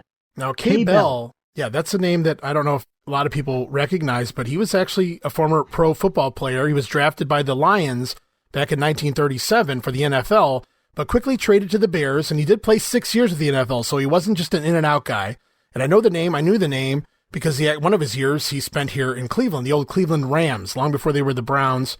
But he was an actor as well, a stunt double for popular movies in his prime. Don't ask me what, because I don't remember, but I do know that I saw some of the movies, very familiar movies that he participated in, specifically as a stunt double. You know, he went out in his off seasons from acting, when he didn't have a gig or when he wasn't wrestling. He was also got paid to be a deep sea diver. So he did a little bit of everything. And 15 years, he finished up, he finished up professional wrestling, and then he went on to become a teacher, a special ed teacher for 15 years. So this guy really did whatever paid the bills. He was able to do, this K. Bell. And of course, being a professional wrestler, he broke in 1938, competed heavy up until 1954 here, but he'll eventually go into semi-retirement and wrestle his final match in 1960. But here in 1952, he's a pretty big deal. Well, it's a little-known fact there, Ray, that it's a long legacy of professional deep-sea divers in the world of pro wrestling. I'm trying to do my best Cliff Clavin from the Cheers TV show there. Works for me. All right, August 26th works for Rikidozan, or maybe it doesn't. A tag team match with Rikidozan Amaro de Souza versus the Sharp Brothers ends in a loss. Now, this one doesn't mention anything about the title, but you have to think. I would assume they still have it. It's kind of interesting. They take the loss there, the Sharp Brothers. Just the match before that, though, just working Zebra Kid and Ben Sharp, it was a draw. So they're still holding the fort down, doing the best they can. Like you said, he got DQ wins in singles matches. When they're not together, Ben and Zebra Kid, they're able to do a draw there. So they're not losing. They're not exactly winning against the Sharp Brothers proper, but they're doing everything they can when they got one of them in the ring. Yeah, it's like they're shooting around the target. They're not quite hitting the bullseye, but they're kind of zoning in on it. And this is a good indication of it. The very next night, August 27th, San Jose, California, Rikidozan defeats Ben Sharp. And I don't have a DQ next to it, so this might be a proper win over one of the Sharp Brothers for the first time ever. Yeah, good call. I don't see any schmoz, to quote Bret Hart here. Looks like we might find, maybe we're moving into the next step here. He's actually scoring singles wins over the Sharp Brothers. August 28th, Marysville, California, Rikidozan Amaro de Souza go to a draw versus Gino Garibaldi and Chick Garibaldi. Yeah, the Garibaldi brothers. August 29th, Oakland, California, Rikidozan and Dennis Clary versus Pat Meehan and Billy Earl. What planet is this on? It's still in California. Yeah. And we're seeing three names we've never seen before. I wonder if they were doing a turnover of talent. Well, sadly, Dennis Clary, that's a tragic tale, because he was born in 1923 and he broke into wrestling in 1949, had a great body, was dubbed Mr. California here. He'll actually die, though, January 30th, 1955 in Tucson. He will just be 31 years old. He's going to collapse in the ring on January 27th, just as a match begins against the likes of Ali Bey. Just as the match gets going, he collapses and he's taken to the hospital, where he dies 3 days later of a brain tumor. So Clary, very young here in the business, had a good look about him, obviously, called Mr. California, but he's not going to be long for this world, sadly. Now, I'm no U.S. wrestling historian, but is this the first recorded incident of a death in the ring? That I don't know. That's hard to say. Off the top of my head, this is the earliest one I can recall. But again, he does live for 3 days. So the collapse happens in the ring, but he is in the hospital. I don't know that he ever recovers. Like, I don't know that he comes out of his coma or what have you, but he doesn't exactly die in the ring. It takes a few days, sadly. But yeah, I thought the same thing when I was reading up on him. I was really shocked to see that it went back that far. I didn't remember hearing this one before, but it's, unfortunate, to say the least. I agree with that. We'll move on. September. We made it to September of 1952, San Jose, California. Rikidozan teaming with Hombre Montana. And they would get the win over George Bolas, otherwise used to be known as Zebra Kid. Maybe this is one of the 16 times he got unmasked. And Juan Humberto. Oh, this guy's awesome here. You guys got to go Google the name Lenny Hombre Montana. Might not sound like much on paper, Dan, but picture Bruiser Brody with a Harley Race king cape and crown. Think about that for a second. That's what this guy, Hombre Montana, just looks like an awesome character. Originally from Argentina. Breaks into wrestling in the 1930s, wrestles here in the 40s, but mostly wrestling in Mexico and other Hispanic countries. So he doesn't really come to the United States until 1951. So he hasn't been here very long wrestling in the American style. And he's going to wrestle. He's going to go on a lot of people that don't know this name. He's going to work all the way into the mid-60s, but do yourselves a favor. If you don't want to watch him wrestle, you don't feel like watching a match right now, that's fine. Just Google the name Hombre Montana and see what comes up. Like I said, it looks like Bruiser Brody wearing a Harley Race cape. Just tremendous. That's compelling. If that's not enough to draw somebody into Google Hombre Montana, then nothing will be. I hope he trends tonight. He should. Hashtag Hombre Montana. There you go. What should be September 4th, and I'll go as far as saying September 5th as well. Stockton and Oakland, California. Rikidozan would get wins over Juan Humberto both nights. Somewhere between the 6th and the 8th of September in Vallejo, California, Rikidozan is teaming with K-Bell again against the Zebra Kid and Ray Eckert, and they would win this match by DQ. Yeah, Ray Eckert was around for quite a while, a big name in certain territories. I remember he retires here later in the 1950s, though, so he's, getting up there as far as his career goes. But according to Lou Thez, he referred, and this is Thez speaking, Ray Eckert was a bad dude. I once seen him beat up Primo Carnera for not taking the wrestling business seriously enough, at least in Ray's eyes. There was also apparently an incident between Eckert and Buddy Rogers, so he took his craft seriously. Yep, doesn't sound like someone to be trifled with. Definitely not. September 9th in San Francisco, California, Rikidozan and Hombre Montana would lose to the Sharp Brothers for the tag team title. So much for the combination of Rikidozan, Bruiser Brody, and Harley Race.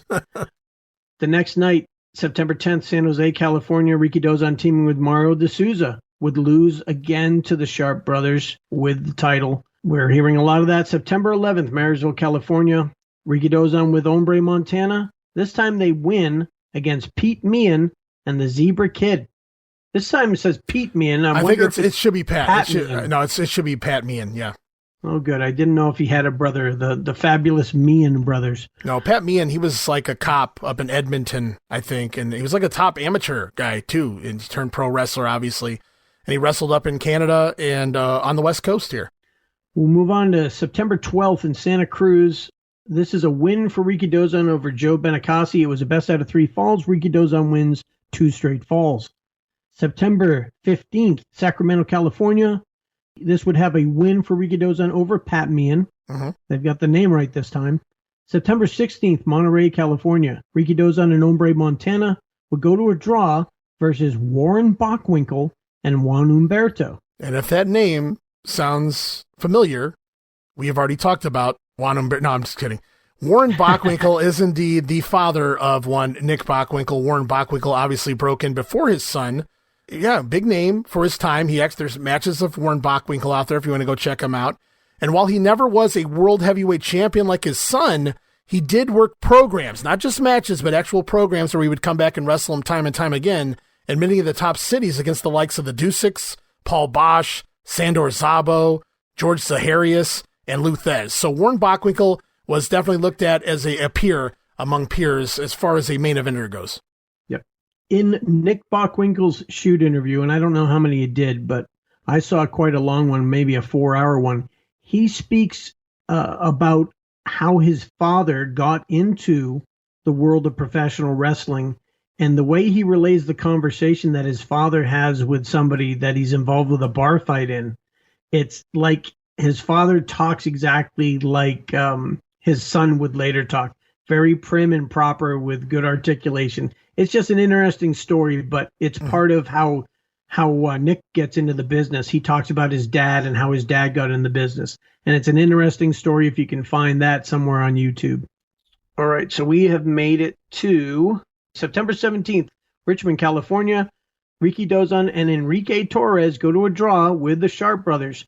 Rikidozan is teaming with anybody he can to try to defeat these Sharp brothers and cannot get the job done. This is a draw, so that's good, but it still won't get him the title that it appears Rikidozan is destined to get somehow, by hook or by crook.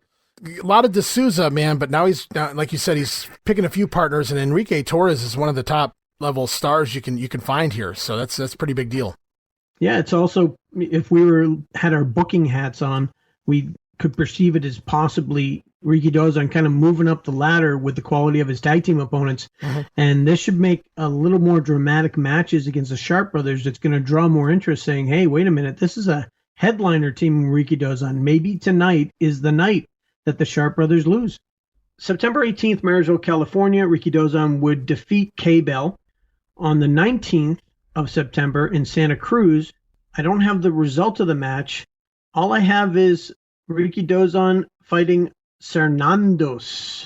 And I don't know what a Cernandos is, but... That's Ramon Cernandos. Oh, okay. I don't have the full result there. I just had Cernandos. Yeah, I don't have the result either. It just says McLovin. That's all I have to say. You look like a future pedophile in this picture, number one. Number two, it doesn't even have a first name. It just says McLovin. What? What name? What name? Who are you, Seal? We'll move on. September 22nd, Sacramento, California. Rikidozan and Mario D'Souza would defeat the tag team of Angelo Sistoldi and Juan Humberto. September 23rd, San Francisco, California. Interesting match here. Rikidozan teaming with Primo Carnera. The Ambling Alp. Would go to a draw, again another draw with Rikidozan and somebody against the Sharp brothers. Primo Carnera, I'm not even going to get into here, Dan. I'm just going to tell everybody to Google the name and do yourself a favor and learn a little bit about this guy. Talk about a legend. Man, Primo Carnera, quite a talent.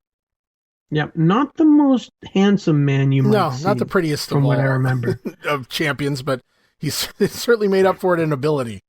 That is true. September 24th, Richmond, California. Rikidozan would defeat Ben Sharp, and I don't see any qualifiers for the victory. So we're still back at Rikidozan defeating the Sharps when they're separated, but not when they're together. Right.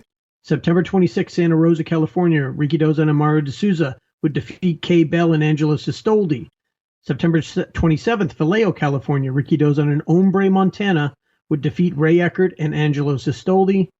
September 30th, San Francisco, California. Rikidozan and Dennis Clary would defeat Enrique Torres and Gino Garibaldi. Now, this win is important.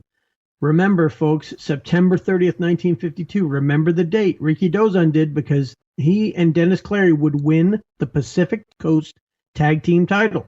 So it's his first title for Rikidozan, September 30th, 1952. And look at the names they defeated. We already he just recently teamed with Enrique Torres and one of the Garibaldis. These are top-level names. These are top-level talents on the West Coast during this time period. And they score the win. They get the titles. So it's supporting the concept that they are pushing this Rikidozan kid to the moon. And now he's got a title. Somewhere in it's very early October in Antioch, California, he being Rikidozan, would defeat Juan Humberto. On the 2nd of October in Marysville, California, Rikidozan and Mario D'Souza would defeat Al Costello and Warren Bockwinkel. Al Costello, one of the very famous original members of the Fabulous Kangaroo Tag Team, the tag team that made tag teaming famous, the heel tag teaming famous anyway. And we're going to see Al Costello here, I think, a few different partners here before he settles down with Roy Heffernan. but it is right now. Wow, look at that. Al Costello teaming with Warren Bockwinkel. Pretty cool deal. And Rikidozan gets the win. It's kind of interesting, too. He just won the Pacific Coast titles with Dennis Clary, but he's right back to teaming with D'Souza. Yeah, they're not defending it yet. They're just going around and doing other stuff with other tag team partners. It's very strange. October 3rd, Oakland, California, Rikidozan and Mario D'Souza would defeat Pat Meehan and Pete Peterson. October 4th, Modesto, California, Rikidozan and Mario D'Souza would defeat Juan Humberto and Angelo Sistoldi, 2 straight falls in a best 2 out of 3 fall match. And I'm thinking it's the 5th of the 6th in Vallejo, California. Rikidozan and Dennis Clary defeat Ray Eckert and Juan Cepeda, which means they get to retain that Pacific Coast tag team title. October 7th, Monterey, California, Rikidozan and Dennis Clary defeat Hardy Kruskamp and Pat Meehan, retaining their title. I'm not sure how much you have on Hardy. I didn't think I was going to get anything on Hardy Kruskamp, but I did get enough, a little bit anyway. 30-year veteran, believe it or not, but a journeyman, which is probably why his name's not really known out there, but he did compete from 1930 all the way to 1961. So while he may not be the most famous of professional wrestlers, he certainly competed for plenty enough time. I'd like to think he might have been more successful if he just changed his name from Kruskamp to anything else. Anything else. There you go. October 8th in San Jose, California, Rikidozan goes to a draw with Al Costello. Now, we had seen Al Costello the week prior in a tag match. Right. And now Rikidozan's going up against one half of like a legendary heel tag team. October 9th, Stockton, California, Rikidozan and Enrique Torres go to a draw with Al Costello and Ray Eckert. Now, these are all pretty good names here, but did you catch that Rikidozan's teaming with Enrique Torres, the guy he defeated for those Pacific Coast tag titles? Correct. Yeah, they're jumbling things around here, and I'm not sure if there was remember when TV was delayed, where different markets would see it at a different time? But I think we're here in the early 50s. I think we're running live on TV back in those days. I don't know if we were doing the kinescope thing or anything like that. So I think they were live. Point. Yeah, I think they were live back then. But I was reading the names in that tag title match where the titles changed hands with Dozan and Clary scoring the win. It looked like all 4 were baby faces. So I guess it slightly makes sense that he's teaming with Torres here because they're all on the same side, if you will. I get it. It just seems strange that they keep mixing with these tag teams. Right. When you read the results from other promotions, 2 guys will be in a tag team and they'll be married for years and never break it up.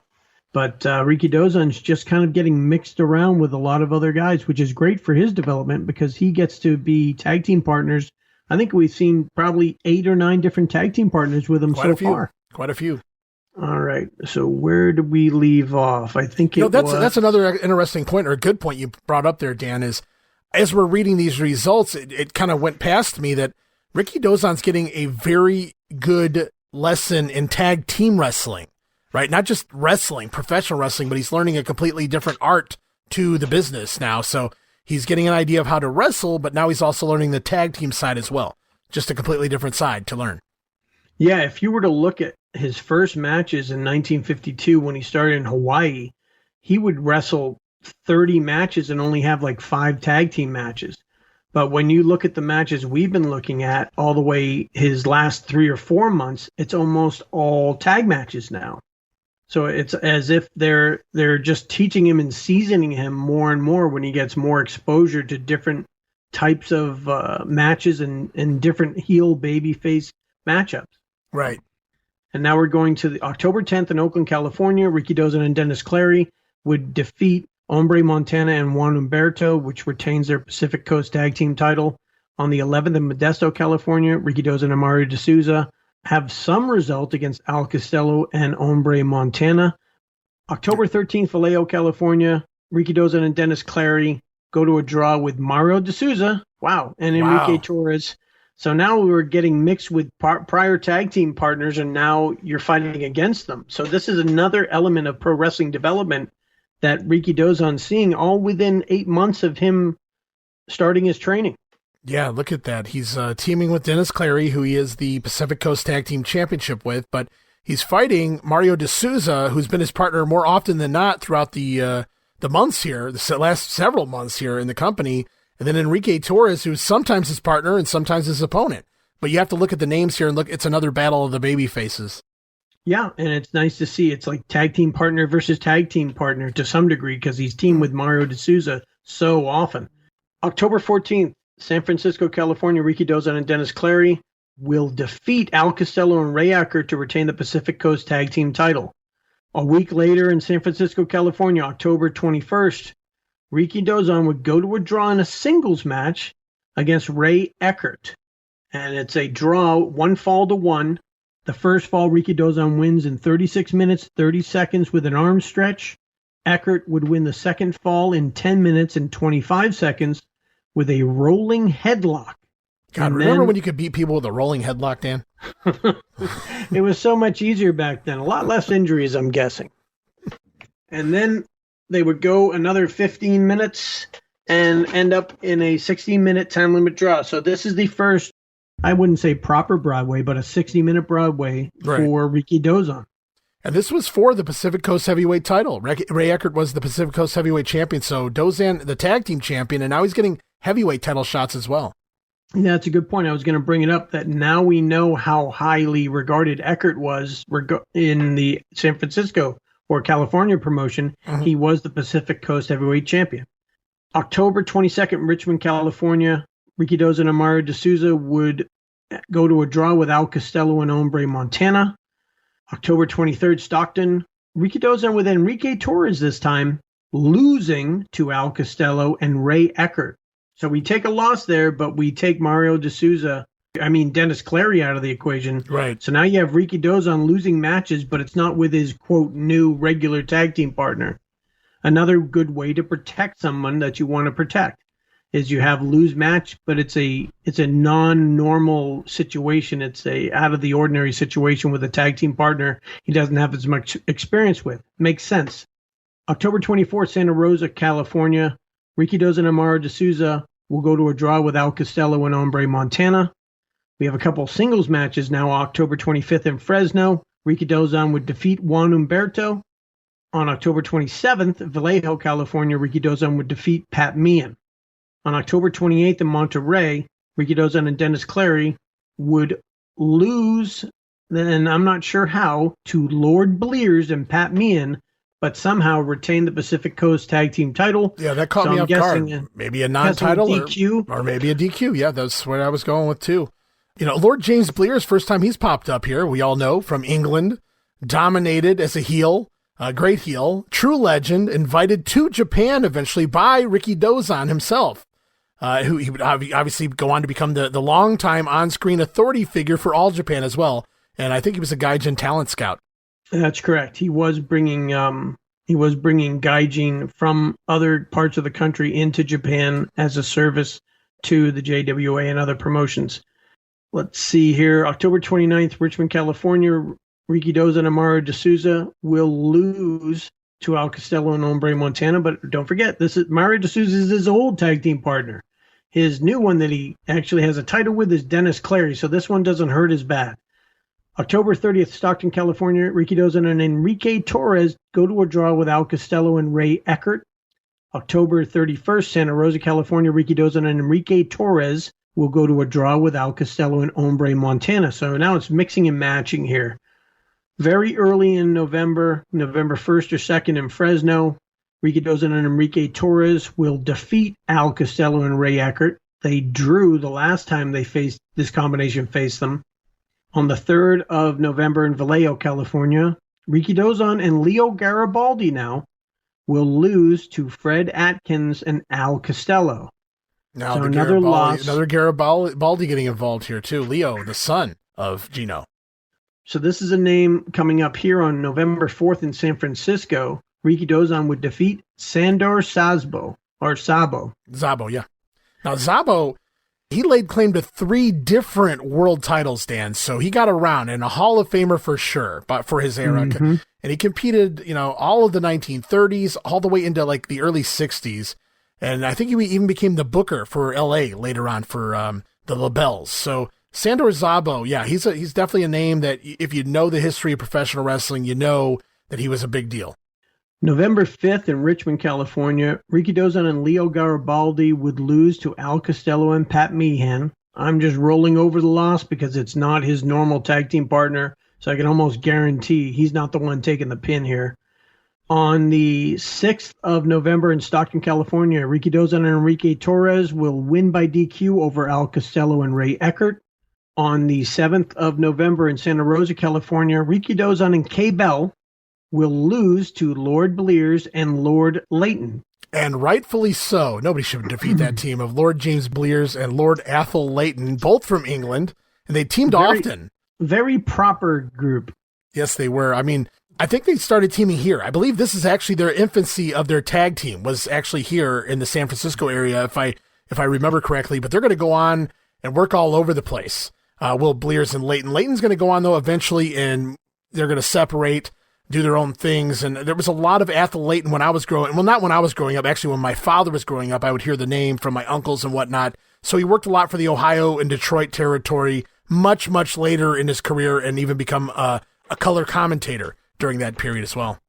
We have on November 9th in Fresno, California, Rikidozan and Enrique Torres will draw against Fred Atkins and Ray Eckert. Let's look at Fred Atkins real quick if you have a second here.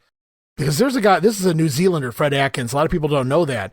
But he actually is from New Zealand, and he worked a ton, as you might imagine, over in that area in Australia before coming over here to the States. But he's probably best known for his time up for the Tunnies in Toronto working the Maple Leaf area. I'd heard the Atkins name. I just didn't realize that he was out of Toronto. November 19th, Richmond, California. This is a singles match for Rikidozan. He goes to a draw this time with Al Costello. On the 20th of November, Marysville, California, Rikidozan and Chick Garibaldi would defeat the team of Pat Meehan and Dom Papaleo. And all I got about Papaleo here reminds me of Nick Papagiorgio. But it's Dom Papaleo from Boston College. A couple of years in the business by this point, but only worked about a decade, didn't do a whole lot. November 21st in Santa Rosa, California, Rikidozan defeats Lord James Blears by DQ. November 22nd, Modesto, California, Rikidozan and Dennis Clary have a result against Lord Athol Layton and Al Costello. It's not listed. On the 25th of November in San Francisco, Rikidozan and Enrique Torres will lose to Fred Atkins and Ray Eckert. And this says here that this loss to that team, Atkins and Eckert, retained the Pacific Coast Tag Team title. Right. So I missed the call earlier on the 18th of November. 15th. And I looks like, no, you're right. I missed that call. How did I miss that call? Well, it says loss. There's a loss. Yeah, and in the notes, it does say they indeed lost the Pacific Coast Tag Team title. Yeah, I think we skipped because we were talking Atkins and we were on the 15th, and I think you went to the 18th. You skipped the 18th on accident there because Atkins is in both matches with Eckert, so that makes sense. So to clarify where we're at, we're going to go back to November 18th really quickly in the big town, the main town, San Francisco, and that's where Clary and Rikidozan finally dropped the belts to Atkins and Ray Eckert, the new tag team champions, Pacific Coast Tag Team champions. Got it. We are good. We can jump back ahead to, where were we? Where did we leave? November 25th, was it? Yeah, the new tag team champions of Atkins and Eckert defeat Rikidozan and Enrique Torres. So Ricky, maybe he's not the one doing the losses, I'm not sure, because he's got some decent partners here, so it may be. But there's no real definitive answer to that. But yeah, they're losing a few matches anyway. All right, so we'll move on to November 26th, Stockton, California. Rikidozan and Enrique Torres would defeat Fred Atkins and Al Costello. So this is a mix-up of the team now. Fred Atkins is half of the Pacific Coast Tag Team titles with Ray Eckert, but the next night, now he's teaming with Al Costello. So we're seeing some of that even when Rikidozan was the champion. They don't stay married to that tag team partner in this territory. November 29th, Fresno, California. Rikidozan would go to a draw with Lord Blears. December 1st, Sacramento, California, Rikidozan and Enrique Torres would lose to Lord Blears and Lord Layton, but it's a countout. December 3rd, San Jose, California, Rikidozan would defeat Pat Meehan. December 4th, Stockton, California, Rikidozan and Enrique Torres would somehow not win the Pacific Coast Tag Team titles from Fred Atkins and Ray Eckert. Yes. I don't have a result, so it could be a win by DQ. It could be a million different things. Right. All I know is they didn't win the titles off them. December 5th, Monterey, California, Rikidozan and Enrique Torres would go to a draw with Fred Atkins and Al Costello. December 6th, Fresno, California, Rikidozan and Enrique Torres would lose to Fred Atkins and Ray Eckert. They don't mention here that they retained the titles, so who the heck knows? I'm guessing they still have the titles, though, because it's a loss, and why else would a Rikidozan team lose unless it's to prevent him from getting the title? You want to protect the champions a little bit here. December 9th, Sacramento, Rikidozan would win by DQ over Lord James Blears. December 10th, San Jose, he would go to a draw. Rikidozan draws against Fred Atkins. December 11th, Marysville, California, Rikidozan and Dennis Clay defeat Warren Bockwinkel and Ray Eckert. December 12th, Oakland, California, Rikidozan and Enrique Torres would lose to Lord James Blears and Lord Layton. So now this isn't Rikidozan's normal tag team partner. Blears and Layton are the major superstars. So this is a loss that makes sense, and I can almost guarantee it's not Rikidozan taking the fall anyway. December 13th, Modesto, California, Rikidozan and his old tag team partner now, Mario D'Souza, would lose 2-1 against Al Costello and Ramon Cernadas. What an interesting team to lose to. That kind of caught me off guard. I didn't really see that coming there. Yeah, I'd like to see who took both falls on Rikidozan's side with Mario D'Souza, but we'll probably just have to live with the result of 2 falls to 1. I'm betting. So I don't think there's footage of that one out there. Yeah, you can't be too picky with results from 1952. Sometimes you have to just take whatever you get. Yeah, I'll have to do digging into the Modesto, California papers and see what I can come up with. December 15th, Sacramento, California, Rikidozan and Enrique Torres will defeat Lord James Blears and Lord Layton. So now he's got a win over them. Which keeps them in the running, too, because I believe Blears and Layton are going to eventually become the Pacific Coast Tag Team Champions here, sooner rather than later. Well, it certainly looks like they're being pushed towards it. December 16th, San Francisco, Rikidozan defeats Warren Bockwinkel. And that's all I have to say about that. He gets a win over Warren Bockwinkel in the 50s. December 17th, San Jose, California, Rikidozan defeats Lord Layton. So now he's stacking up some singles wins over some heavy hitters here. December 18th, Stockton, California, Rikidozan and Enrique Torres. They lose to Ben and Mike Sharp, ostensibly still the NWA Tag Team Champions or the World Tag Team Champions. But it's not. I don't have that information for sure, but I'm still guessing. December 19th, Oakland, California, Rikidozan defeats Al Costello.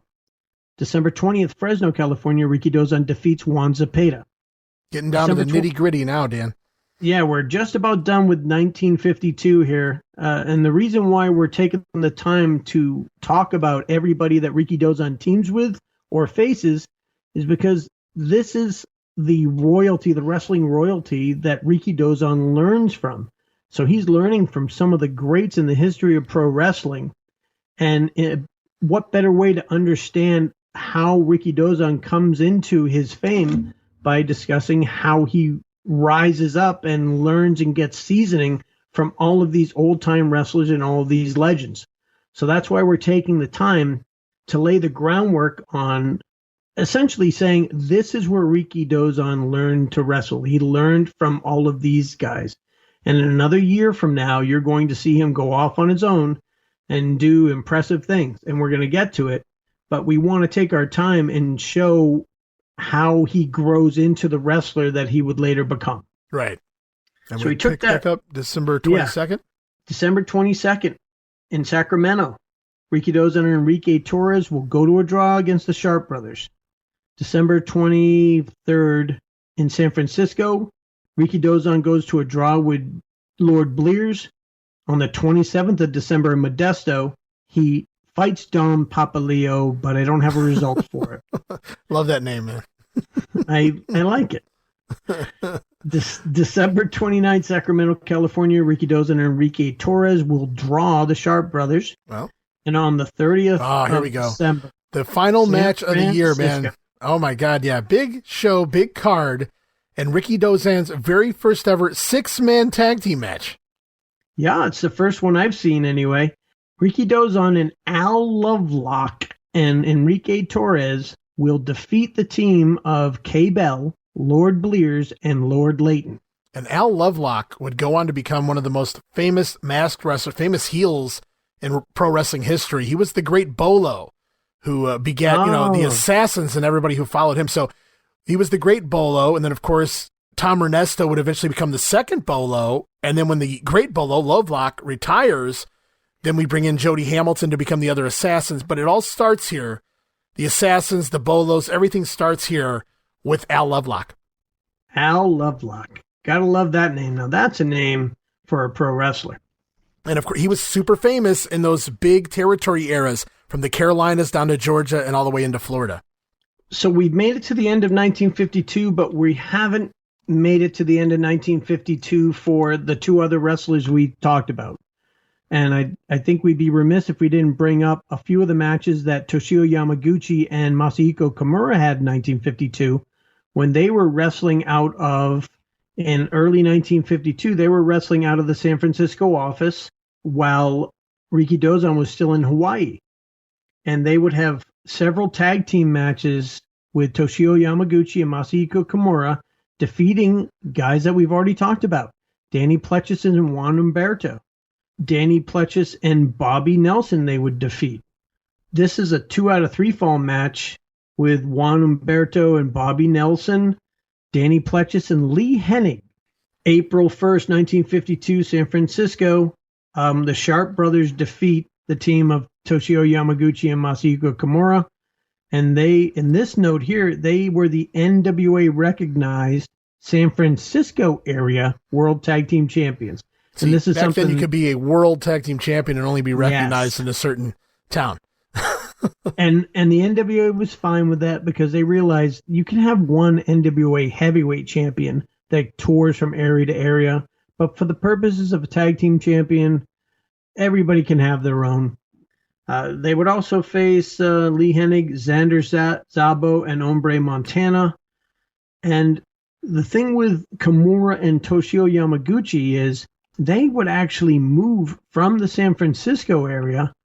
They would go to the Los Angeles office. Yeah. And in April, they'd be fighting a whole bunch of different names that we haven't been talking about for the last hour, like Bob Colby, Jack Terry.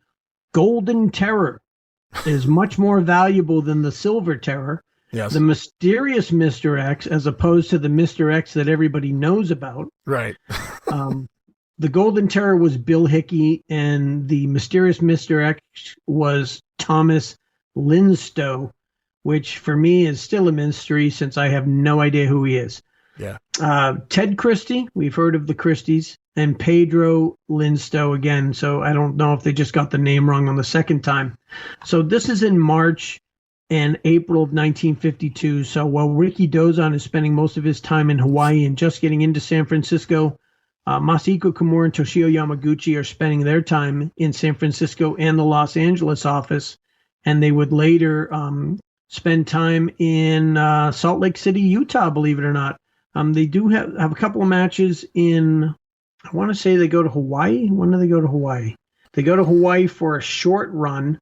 And then I think they end up splitting off where Toshio Yamaguchi stays in Hawaii for most of May and having judo matches with Armand Tunney and Johnny Cepeda and the Red Scorpion, who we've already talked about. There was that one match we mentioned where Rikidozan teamed with Toshio Yamaguchi and against Bud Curtis and Red Scorpion. It is kind of interesting that these guys remain almost constantly a tag team, whether it's from San Francisco to Los Angeles. They go to Portland for a couple of matches. They go to Utah, like you said, the Salt Lake Wrestling Club for a couple of matches that at least we have results for. They go to Hawaii, which is what you're talking about now. But it's just kind of interesting early on. They're learning tag teaming, but their partners are each other. So they really don't have anybody to learn from. Whereas Rikidozan's had all of these great wrestlers to teach him, not just wrestling, but tag team wrestling. And these guys are just trying to figure it out together. Yeah, it's kind of a disadvantage to them, as we would probably find, well, we will find out in the next couple episodes where we get into the formation of the JWA. But what are you going to learn from the other guy when you both have zero experience? It's not quite Sting in the Ultimate Warrior level, but or the Blade Runner level. Yeah. But you'd think that they would be better served if they were going to be groomed like it appears Rikidozan was groomed and, quote, taken care of when he spent all that time in San Francisco. So like you said, Pacific Northwest in May, wrestling Kurt von Poppenheim and Jack Lipscomb. And they would move on to Utah, where they'd fight Gypsy Joe and Jack Carter. One of many different Gypsy Joes. Yeah, not the Gypsy Joe that you may have seen on recent hardcore shows from 30 years ago. Oh, okay. That's more recent than 1952. The I was going to say. And then Kimura would end in Hawaii with a few singles matches that we're aware of in July with Ray Doan, Johnny Cepeda, and Bobby Bruns. And that's the end of the information that I have for Rikidozan, Toshio Yamaguchi, and Masahiko Kimura's pro wrestling exploits in the year of 1952. So last week we covered 70 years. This week we covered 1 year, but it was very important. We broke down a couple of the names here that we didn't discuss last time out. And I'm sure a lot of people, when we ended the show, were like, these clowns didn't even mention Yamaguchi or Kimura. What do they know? Well, you guys just got to give us time to run through all of this. And we appreciate your time this week, Dan. We run through everything we had for 1952 on all three of these guys. And it's very important to get these guys over and put them over everything they've learned up until this point and everything they've done up until this point, because after this, things begin to take off. Yeah, this is just telling the story. We're going to get into 1953. 1953 gets very busy. There's a lot of things happening, a lot of moving parts with promotions that are formed, and it's not just the JWA. So there's a lot more exciting things to hear about, and it won't just be a bunch of results. No, I was talking about the grooming of basically how Rikidozan gets developed. It matters. Right. But it'll be, the next episode is going to sound a little bit different because it'll be less results heavy and more of news heavy and the formation of promotions and really getting the ball rolling for Japanese wrestling happening in Japan. Yeah, and we appreciate everybody sitting through the results here. And I'm actually going to post the results online so people can kind of scroll along, read along with us, so they're not just sitting here listening to names being read to them, because I have a lot of notes in here for a lot of these guys that we were discussing and whatnot as well. So hopefully people can enjoy that while they listen to this episode. But at the same time, like you said, every episode's going to be different. And while it was a lot of results here to set the stage is what we were doing for everything that's about to come, all of the promotions that are going to try to attempt to run here in the early stages of the 1950s in Japan. And I can't wait to get into it. Yeah, we could have just said he wrestled 240 matches in America and came back, but that doesn't tell you who he worked with and how they made him progress, all the way with getting wins and draws and basically how they booked him. It's important to know how they booked Rikidozan in the very beginning, because it's obvious that they see something in him and he's being well taken care of. Immediately. Yeah, he's protected from day one. And we've articulated that as clearly as we could in this episode. So now you see that there's a lot of people who have a strong belief that Rikidozan is going to be successful in pro wrestling going into 1953. And I'm looking forward to that revenge match with Tom Rice somewhere down the line. You have to think it's going to be almost as good as the return match of Hulk Hogan and the Ultimate Warrior in WCW. Can't wait. Oh, gosh. Thanks for bringing that up. Yeah. I want to hear more about Outback Jack. Various names people never thought they would hear on this episode of the show, but we say them anyway because we don't just know Japanese wrestling history, but we'll do our best to leave Outback out of the conversation moving forward, or maybe we won't. Who knows? But Dan, I appreciate you taking the time. Wow, over 2 hours. Man, just a lot of information, but we're through another year. We are. It was an info dump, but it was an info dump that we needed to do because this plants the seeds and sets the stage. It creates the base by which we will build the pyramid that is Japanese professional wrestling. Well said. And I want to thank you once again, Dan, for being here again. I enjoyed it. I loved scrolling through and looking at all these names that, again, the footage is out there. A lot of the stuff we covered last week, not a lot of that is out there because it was the 1880s, the early 1900s. It's a little bit out there, but not a lot. But here, now that we're in the 1950s, TV has come about. And a lot of these names, maybe not these particular matches, but a lot of these names, they're out there. People can go check these names. Oh, who's that? Oh, he did that. And maybe they found it a little interesting. And now they have an opportunity to go to YouTube or things of that nature and look up some of these guys and kind of get an idea, especially like the Sharp brothers, because we're going to talk a lot about them moving forward. So if you guys can go check people like that out, it'll give you an idea of what's to come. And as we move forward in the years of pro wrestling history, you're going to have a lot more access to a lot more of the names that were thrown out there. You won't have to rely on just a picture. When we get into the late 50s, you're going to know all these guys. You're going to have access to footage of all of these guys. Yeah, absolutely. So once again, we're out for this week, guys. As you are listening to this, I am still out of town, but I will be back before the next episode, Dan, and looking forward to doing that one, getting going 1953, 1954, and everything to come. I'm excited to do it. Thanks for having me. Ding, ding, ding. Class is dismissed.